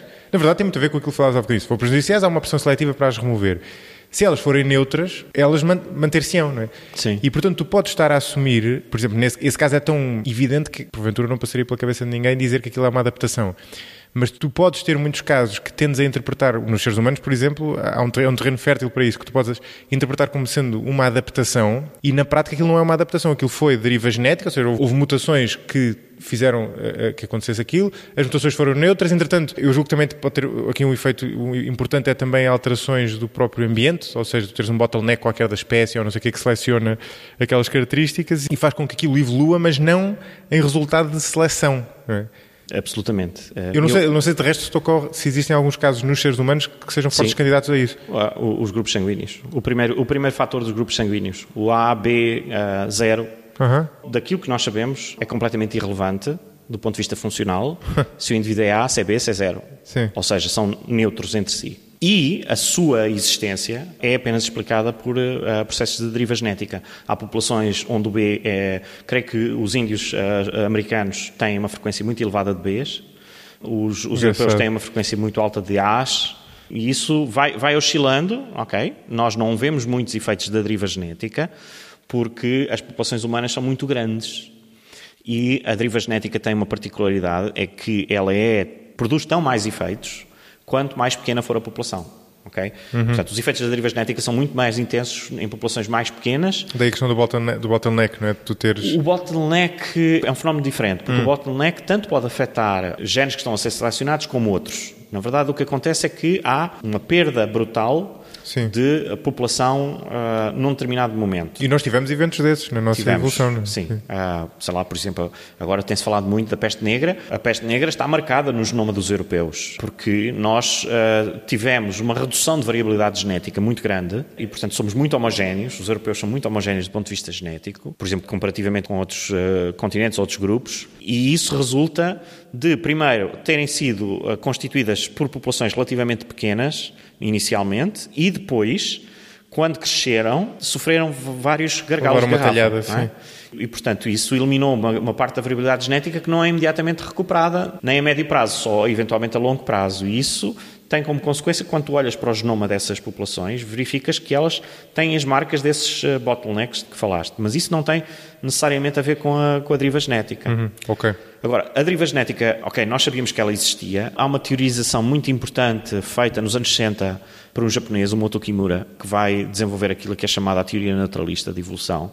Isto é, ele vai dizer há muitos genes que não estão a ser afetados pela seleção natural e há muitas mutações, digamos assim, e ele propôs que havia muitas mutações nos vários nucleótidos que constituem o ADN, que não produzem efeitos, que são neutros e que, portanto, podem se acumular. E, na verdade, nós hoje sabemos que, sim, por variedíssimas razões. Uma delas é que existe redundância no código genético e, portanto, há mais do que uma sequência que codifica a mesma proteína. E, portanto, tu podes ter uma mutação e, portanto, normalmente... Não tem a ver com termos duas cópias, estás a dizer que há mesmo... Sim, tu podes combinar os quatro nucleótidos, que são a adenina, timina, citosina e guanina, portanto, as três letras A, T, C e G. 4 letras, em grupos de 3, dão 64 combinações. Mas só há 20 aminoácidos. E essas combinações estão todas preenchidas. Okay? Há 3 que são códões de stop, que é fim da leitura. Mas o resto é praticamente constituído por sequências, combinações que codificam um aminoácido. Sim, e várias codificam o mesmo. Sim, né? A lisina ou a serina são codificadas por mais do que uma sequência. Tu podes ter o CCC, codifica um aminoácido, mas o CCA também codifica o mesmo aminoácido.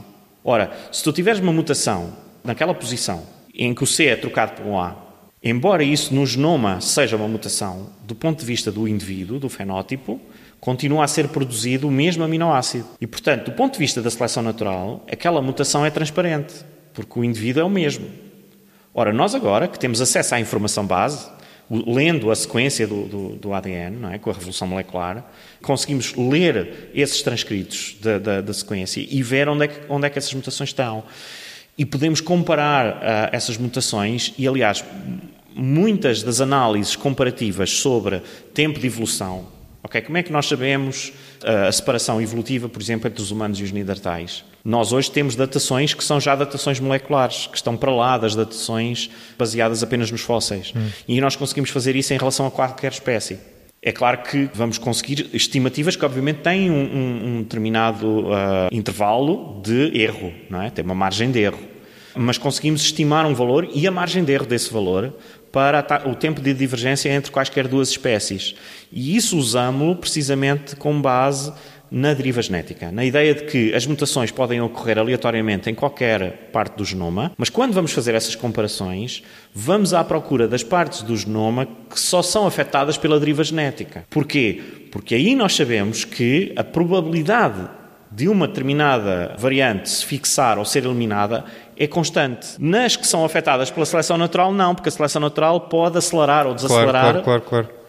E é muito interessante que, de repente, a deriva genética tornou-se um elemento importantíssimo na teoria evolutiva. Sim, isso faz todo sentido. Mas a velocidade é constante em cada espécie, varia entre espécies. Muito pouco. Sim. Varia não varia com o metabolismo? Não. E até que sim. Se tu quiseres comparar fungos com animais, há diferenças. Mas, por exemplo, se tu pegares nos vertebrados todos, não há grandes diferenças. Naquilo que nós chamamos o relógio molecular. Sim, exatamente. Que é o número de mutações estimadas, que é qualquer coisa como 10 levantado a menos 7 por nucleótido por geração. Este número não diz nada, na verdade, às pessoas, mas é com base nestes números que nós conseguimos estimar qual é o tempo de divergência entre quaisquer duas espécies, olhando para as sequências de ADN que elas têm hoje. E isto dá um poder à teoria evolutiva brutal. Tu podes pegar na variação que tu consegues medir hoje e conseguir estimar o que é que aconteceu no passado. De facto é extraordinário. E eu, agora que levantei este tema, não estava a pensar sequer nisso. Não estava a pensar no papel da deriva genética em medir a velocidade da evolução e naqueles genes que não têm, no fundo são os genes que não têm um impacto no fenótipo, não é? Exatamente. Portanto, independentemente daí a questão que tu dizias, não sofrerem pressões seletivas. Eu estava a pensar justamente ao contrário, eu estava a pensar em genes que tinham um impacto no fenótipo, ou seja, no aspecto e nas características daquele variantes indivíduo. Genéticos que podem impactar. E o ângulo que eu lhe estava a dar era um ângulo diferente, quer dizer, parece-me que são duas questões relevantes, não é? Que era, por exemplo, pegando se calhar no nosso exemplo, não é? Foi por isso que eu achei que isto até podia ser interessante para pensar nos seres humanos, não é? Os nossos primos mais próximos são os chimpanzés e os bonobos, não é? Porque nós divergimos, a nossa árvore diverge há quantos milhões de anos deles? 7 milhões de anos. Nós olhamos para eles, olhamos para nós e tendemos a achar que tudo o que nós temos e eles não têm, ou vice-versa, resulta de evolução. O que eu estava a propor é que algumas dessas coisas podem não resultar de evolução, mas sim de mutações neutras, evolutivamente, e portanto que nós, seres humanos, temos, e os chimpanzés não, ou vice-versa, não porque tenha sido adaptativo, mas simplesmente porque ocorreu. Mas não sei se isto faz sentido. A questão do pelo, por exemplo. Não é? Certo. Eu acho que faz muito sentido as pessoas colocarem essa questão, porque, obviamente, se nos dizem, mas há coisas que podem acontecer por acaso.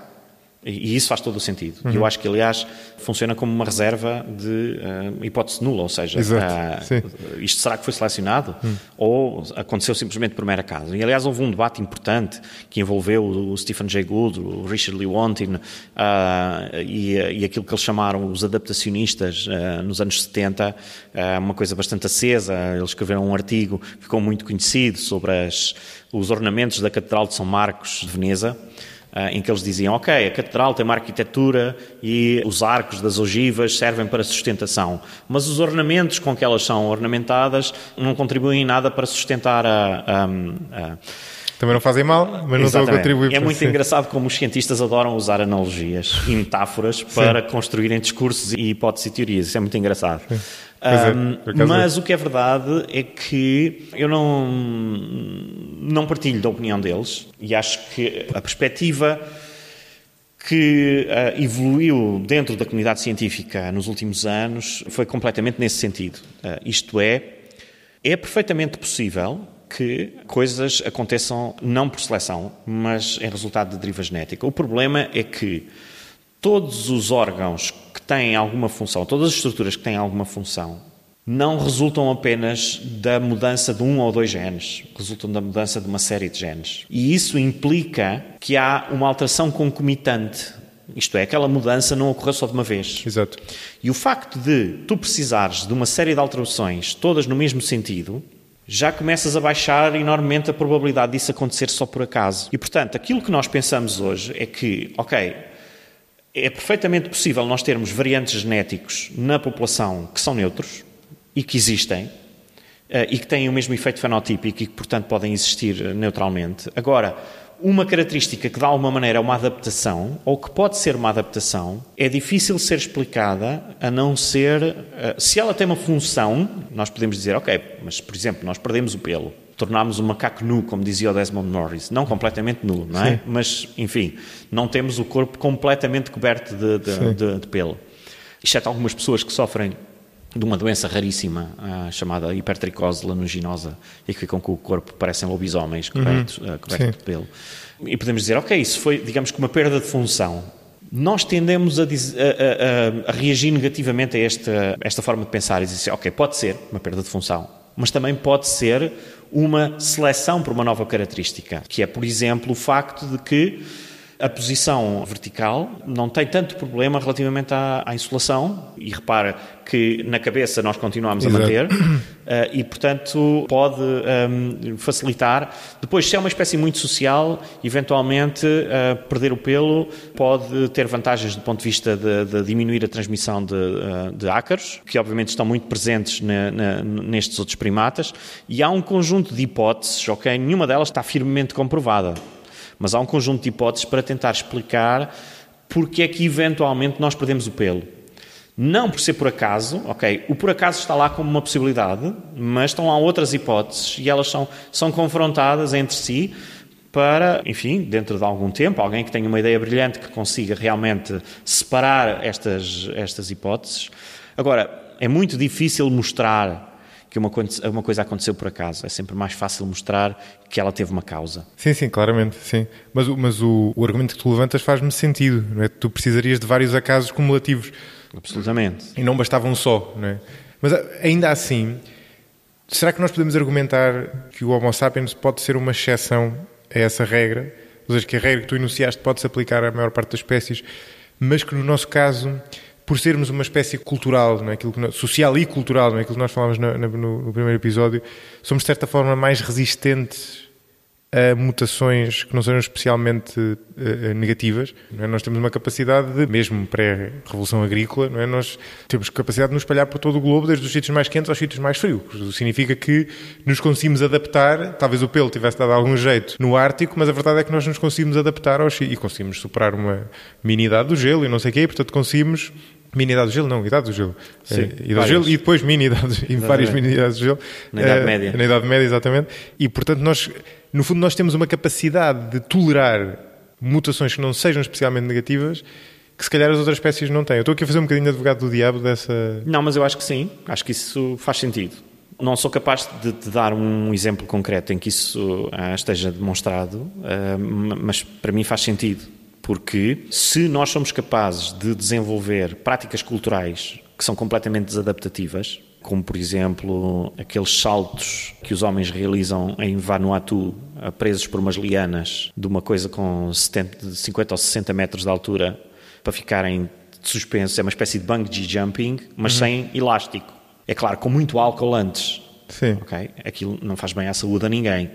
Ou, por exemplo, a prática de, na Nova Guiné, algumas sociedades comerem o cérebro dos adversários depois de lutarem contra eles, e que é interpretado como uma espécie de homenagem à bravura dos próprios adversários, pelo menos isso é uma das narrativas construídas em torno disso, mas que tem como consequência a proliferação de uma encefalopatia espongiforme, portanto, uma espécie de doença das vacas loucas, avant la lettre, porque não foi pelas vacas, não é? Sim. Mas que é um prião que causa essa doença, não é?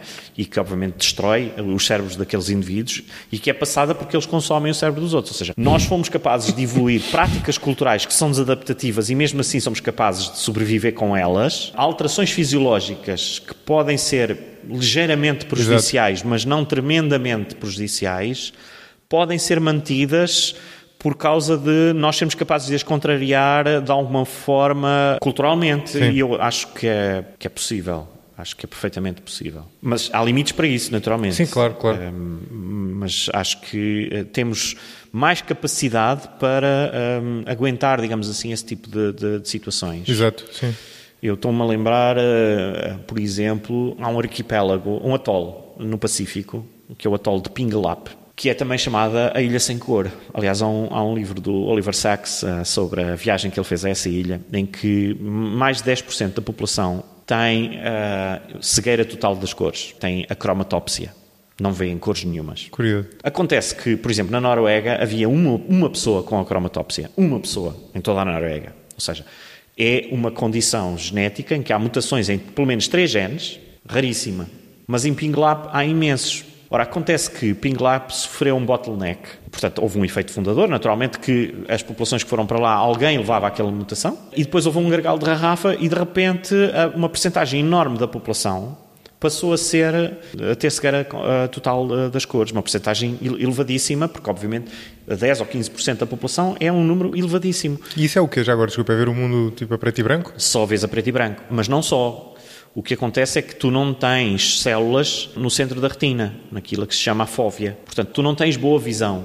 A tua visão é essencialmente uma visão periférica, porque os bastonetes, que são funcionais, estão nas zonas mais periféricas da retina. Portanto, essas pessoas veem mal. Engraçado. E, aliás, elas veem melhor à noite e sentem-se melhor à noite do que durante o dia.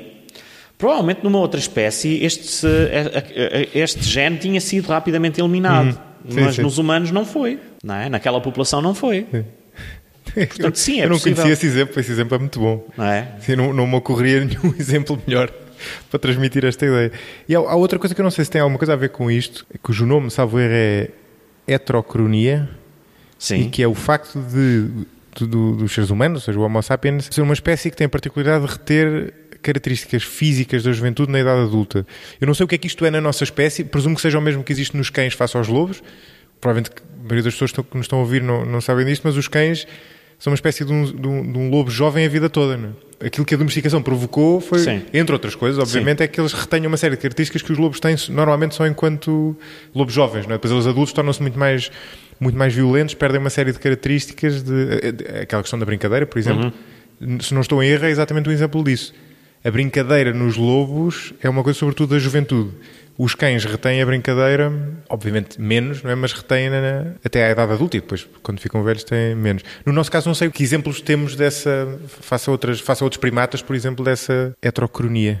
A heterocronia é um termo geral que envolve alterações do processo de desenvolvimento e que tanto podem ser acelerações como retardamentos. Portanto, heterocronia é alteração do tempo. Sim, um desfazamento, não é? Sim, desfazamento temporal relativamente ao passado. Ou seja, por exemplo, uma espécie em que os animais se desenvolvem mais rapidamente e atingem mais rapidamente o estádio adulto.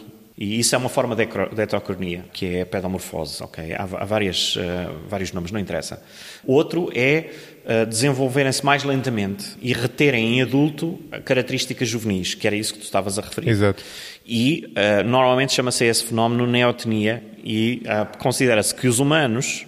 portanto, a neotenia é um caso de heterocronia. É um termo mais familiar, realmente. E considera-se que é, digamos que, aquilo que terá acontecido, embora isto não seja consensual, aquilo que terá acontecido no processo de evolução humana. Ou seja, nós somos uma espécie de primata, para alguns autores, isso foi proposto, somos uma espécie de primata juvenil, que acabou por não atingir, digamos assim, o estádio adulto definitivo e, portanto, teve um desenvolvimento mais lento. E isso manifesta-se em quê? O que é que traços é que nós temos? Já porque tu não tens pelos na pele, tens uma taxa de encefalização maior, tu tens um cérebro muito maior do que o resto do corpo.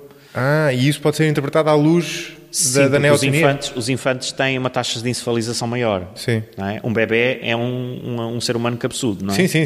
Portanto, tem uma cabeça muito maior relativamente ao corpo. Eu acho que o exemplo mais terminal disso é a Mónica, não é? Do Maurício, aquela banda desenhada, sim. em que metade, quer dizer, a cabeça era 2 vezes o tamanho do corpo. Mas aqui, passando a brincadeira ao lado. E isto não é consensual, porque há outras maneiras para explicar esta evolução na espécie humana. Não é garantido, por exemplo, que tenha sido por um processo de heterocronia que o cérebro humano foi ficando progressivamente maior. Mas hoje estamos em condições de tentar saber isso, nomeadamente analisando os genes que afetam o processo de desenvolvimento e de que forma é que eles vão alterar esse processo de desenvolvimento.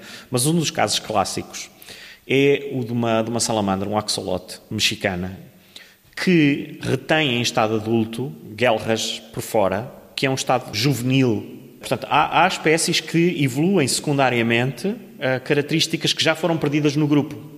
Ou melhor, foram perdidas, não foram perdidas. Essas características existem em estádios juvenis, mas depois perdem-se no estado adulto. Sim. E depois há uma espécie que evolui, atrasando o processo de desenvolvimento. E, portanto, retendo em adulto características dos estádios juvenis do seu grupo de onde elas são derivadas, do ponto de vista ancestral. Mas isso acontece porque há uma mutação, não é? Num gene que... Genes que regulam o processo de desenvolvimento.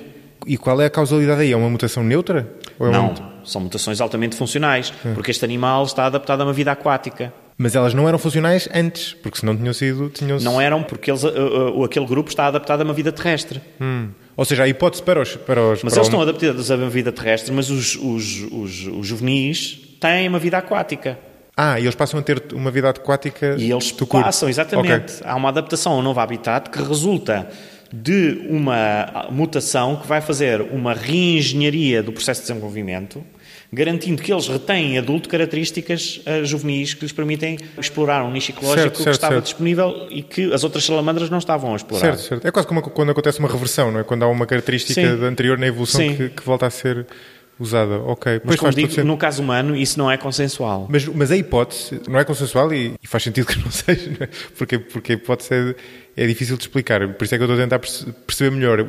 No caso humano, a hipótese seria que, por analogia com essa salamandra, o que acontecia é que os outros primatas, a seleção tinha ditado que eles deixavam de ter determinadas características em adultos, porque já não eram úteis, mas para nós houve uma mutação que trouxe essas características, neste caso não é de volta, mas as fez persistir ao longo da vida e elas foram úteis para nós. Sim, a ideia é essa. A ideia é essa. Por exemplo, ter menos pelo no corpo, ou termos um cérebro maior. Por outro lado, parece haver claramente a heterocronia no processo de desenvolvimento.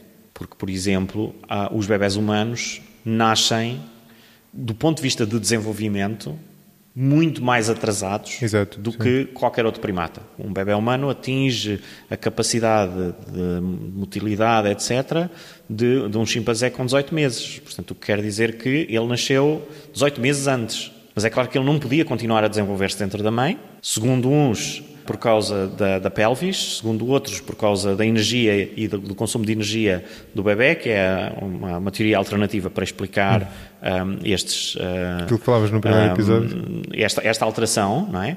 Mas o que é verdade é que... O que é facto é que nasce cedo, não é? Nasce muito cedo. E a cabeça está mesmo no tamanho da pelvis, ok? Aquilo é mesmo a pele. Ao contrário do que acontece, por exemplo, nos chimpanzés.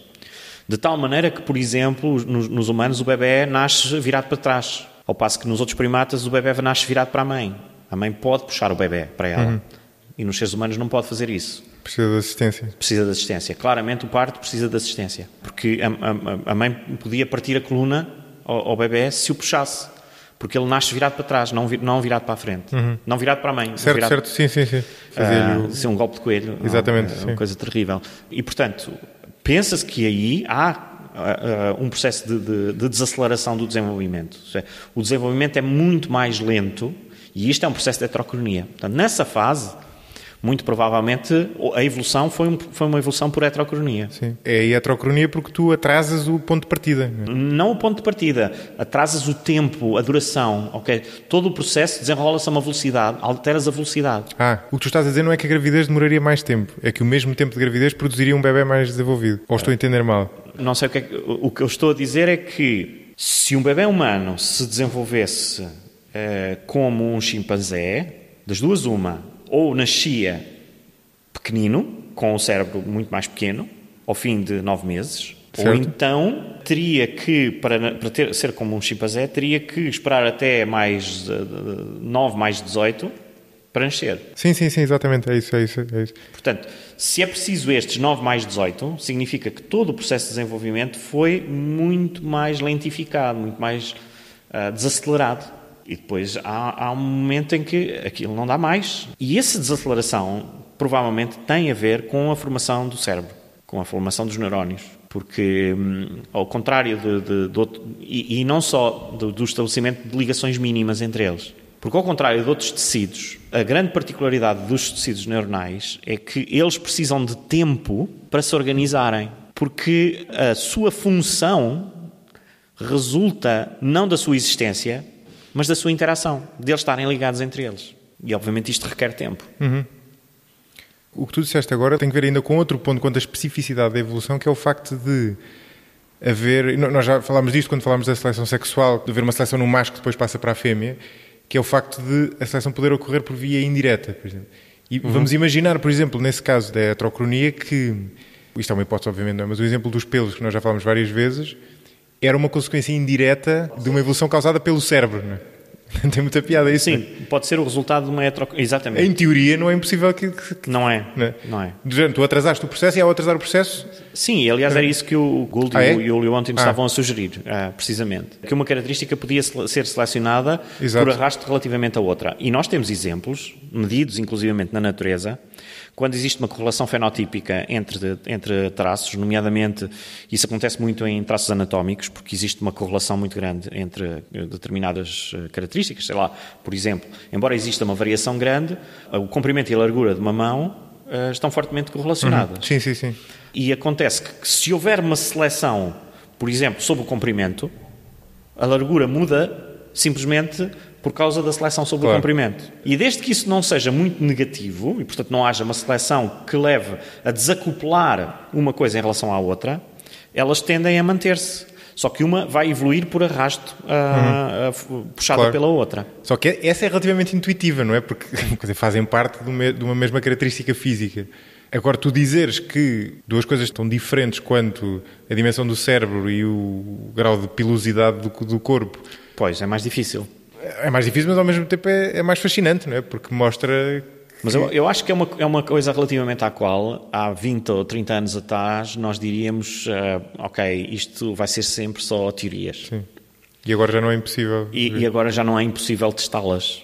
Porque nós podemos, por exemplo, analisar que genes é que intervêm em processos de regulação relacionados com essas características, ver se existe alguma relação entre uma coisa e a outra, ver de que maneira é que esses genes mudaram no nosso desenvolvimento relativamente ao desenvolvimento, por exemplo, de um outro primata, e tirar conclusões sobre se existe uma relação entre uma e a outra e, portanto, a seleção numa afetou a evolução na outra.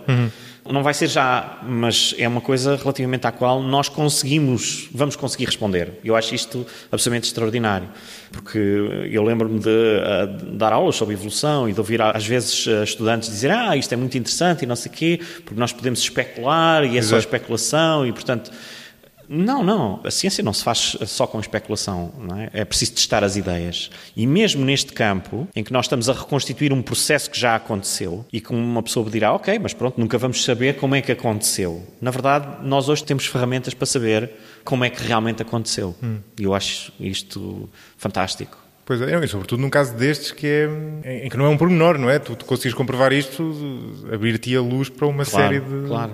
Porque o efeito é brutal, não é? Quer dizer, não sei se esta é a terminologia correta, não é? Mas se dividires o funcionamento entre processos high level e low level, este está lá muito em cima, não é? Este é um que tu mudas ligeiramente... Vou-te dar um exemplo que aliás, é uma publicação relativamente recente, que tem 3 anos. Uns investigadores puseram em cima da mesa a hipótese de que a seleção de características anatómicas no nosso corpo é diferente no rosto, porque nós somos muito variados. Okay? Nós olhamos para o rosto das pessoas e conseguimos identificá-las. Sim. Portanto, existe uma enormíssima variabilidade. Sim. E sendo nós uma espécie altamente social, ainda por cima uma espécie... Somos o único primata em que a esclerótica é branca e, portanto, isso permite ver para onde é que as pessoas estão a olhar. Exatamente, okay? Essa tem muita piada. Por exemplo, os chimpanzés raramente olham diretamente uns para os outros. Raramente. E isso é muito comum, muito importante nos humanos, não é? E nós... percebemos à distância, inclusivamente, se uma pessoa está a olhar diretamente para nós ou está a olhar para o lado, ok? Precisamente por causa desse contraste. Exatamente. E de resto, deixa-me só fazer um parênteses aí, e, por exemplo, os cães diferenciam-se dos lobos, entre outras coisas, por te olharem nos olhos. Lobo jamais faria isso, né? Foram muito selecionados para serem companheiro. E então, eles puseram a hipótese de que, por exemplo, os genes que afetam a morfologia da cabeça, nomeadamente do rosto, têm mais variabilidade do que qualquer outra parte do corpo. Então eles pegaram na mão, na palma da mão, e pegaram, por exemplo, no nariz. Okay? Mediram o comprimento e a largura das asas do nariz. Só isto. E pegaram uma amostra de pessoas e verificaram que há muito mais variabilidade nas asas do nariz e mais. Não há qualquer correlação entre o comprimento e a largura. Okay? Está desacoplado. Mas na mão está completamente relacionado. Okay? Pronto. A seguir eles foram à procura de genes e encontraram genes que mostram que há muito mais variabilidade em características que afetam o rosto do que em características que afetam outros traços anatómicos do corpo. Ok? Isso tem muita piada. Assim. Faz todo sentido, não é? Faz todo o sentido. Sim. E, na verdade, nós hoje estamos a começar a ter ferramentas que nos permitem testar hipóteses que nós só nos sonhos mais loucos pensávamos que poderíamos algum dia vir a testar. Sim. Olha, excelente maneira para terminarmos a conversa. Obrigado mais uma vez por teres alinhado. Obrigado a eu. Foi excelente. Mas antes de irmos embora, vamos saber os livros que vais recomendar, que estou a ver que são 2. É verdade, são 2. Tenho-os aqui comigo. Eu pensei em coisas que pudessem interessar naturalmente as pessoas que estariam interessadas em um tema como este sobre a evolução. E, portanto, eu pensei num livro relativamente geral, de introdução à evolução, que está muitíssimo bem escrito por um biólogo evolutivo conhecido, que é o Jerry Coyne, que tem uma tradução portuguesa pela Tinta da China, também com o Cibio, e que se chama A Evidência da Evolução. Porque é que Darwin tinha razão. Além do mais, está muito bem editado, o livro é muito bonito, bom de manusear, e na verdade explica, digamos, as ideias principais da evolução, da teoria evolutiva, dos fundamentos, da informação que nós temos, quais são as evidências de que o Darwin tinha razão, não é? Portanto, eu acho que para uma introdução ao tema, recomendaria sempre este livro em primeiro lugar. E a edição dele é relativamente recente e a edição portuguesa também é. O outro livro é um livro ainda mais recente e que foi escrito por um outro biólogo evolutivo que tem trabalhado com lagartixas na Jamaica e como se vê pela capa, sim. E que decidiu escrever um livro sobre uma discussão fortíssima que tem existido em termos da evolução acerca de quão repetível é o processo evolutivo. Não falámos sobre isso. Não falámos sobre isso.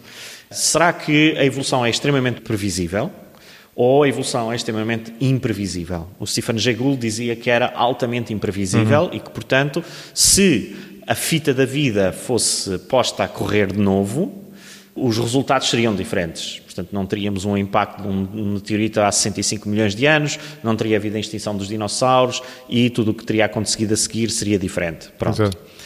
Do outro lado, também um outro paleontólogo, o Simon Conway Morris, defende o contrário, que a evolução é extremamente previsível e, portanto, há enormes situações de convergência evolutiva em grupos diferentes que convergem para soluções semelhantes.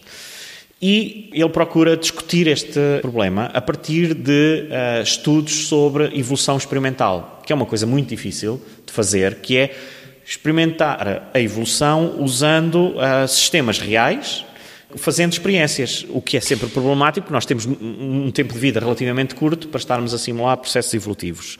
Mas nos últimos anos tem havido uma série de experiências, as experiências do Richard Lenski com bactérias, Escherichia coli, ou do John Endler com os guppies, e o que o Jonathan Losos faz, não é, neste livro que se chama Improbable Destinies, e que não está traduzido para português, e que tem como subtítulo How Predictable is Evolution, faz uma viagem por estes projetos. E o livro está muitíssimo bem escrito, e é muito giro as histórias que ele vai buscar, nomeadamente porque ele vai-nos falar do processo da investigação, das dificuldades que os investigadores tiveram, porque é que eles pegaram naquela ideia, porque é que eles decidiram fazer, o que é que um precalço, por exemplo, e um erro deu origem a uma descoberta e lhes permitiu compreender coisas novas.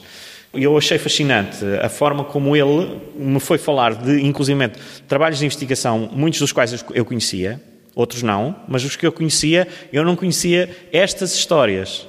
E eu acho que o livro é muito giro também porque conta estas histórias sobre o processo da própria investigação, ao mesmo tempo que tenta ajudar a encontrar uma resposta para uma pergunta que é, obviamente, uma pergunta fortíssima sobre o processo evolutivo. E qual é a resposta que ele encontra? A resposta que ele encontra, eles publicaram na Science o ano passado um artigo em que juntam esses dados e em que, basicamente, eles dizem que a evolução é relativamente previsível em pequena escala e em grupos muito próximos, era o que eu estava a imaginar, mas altamente imprevisível se nós considerarmos grupos muito diferentes e escalas muito maiores. Sim. A minha intuição seria essa, não é? Ou seja, tu pegas em espécies diferentes, mas próximas, quer dizer, mas todas de lagartos, por exemplo, e vais pô-las ao mesmo ambiente e elas tenderão a evoluir características convergentes e, no entanto, se tu fizeres um zoom out e pegares e fores a toda a história da evolução, isso de repente já é bastante diferente, até porque é uma lógica incremental de pequenos desvios, ou seja, aquilo que pode parecer convergente ali, exatamente, mas ter pequenos desvios, e se tu de repente puseres aquilo ao longo de milhões de anos ou até milhares de milhões... Um organismo que desenvolve um processo metabólico que lhe permite explorar ou metabolizar uma determinada substância, e há outro organismo que desenvolve esse processo. Se eles forem espécies muito próximas, provavelmente tu estás a ver uma reativação de um gene que tinha sido silenciado nos dois. Exato. E, portanto, tens a mesma mutação, eventualmente. Se são organismos muito diferentes, a solução que parece ser a mesma, provavelmente envolve ou genes diferentes, ou inclusivamente mutações diferentes no mesmo gene, mas que não têm a ver uma com a outra e, portanto, do ponto de vista evolutivo, na verdade, são soluções diferentes. Exato, sim. E depois entra em jogo tudo aquilo que nós falámos na conversa que torna isto tudo muito mais complexo. Boa, excelente. Então, olha, terminamos assim. Obrigado. Nada.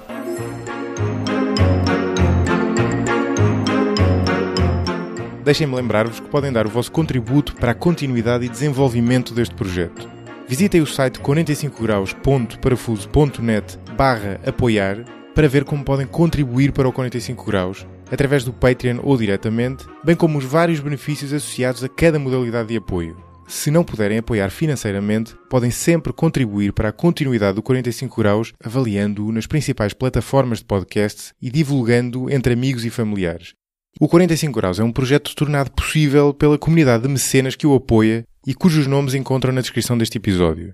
Agradeço em particular a Carlos Martins, Gustavo Pimenta, Eduardo Correia de Matos, Duarte Dória, Joana Monteiro, Rui Oliveira Gomes, Corto Lemos, Joana Faria Alves, João Baltazar, Mafalda Lopes da Costa, Rogério Jorge, Salvador Cunha e Tiago Leite. Até ao próximo episódio.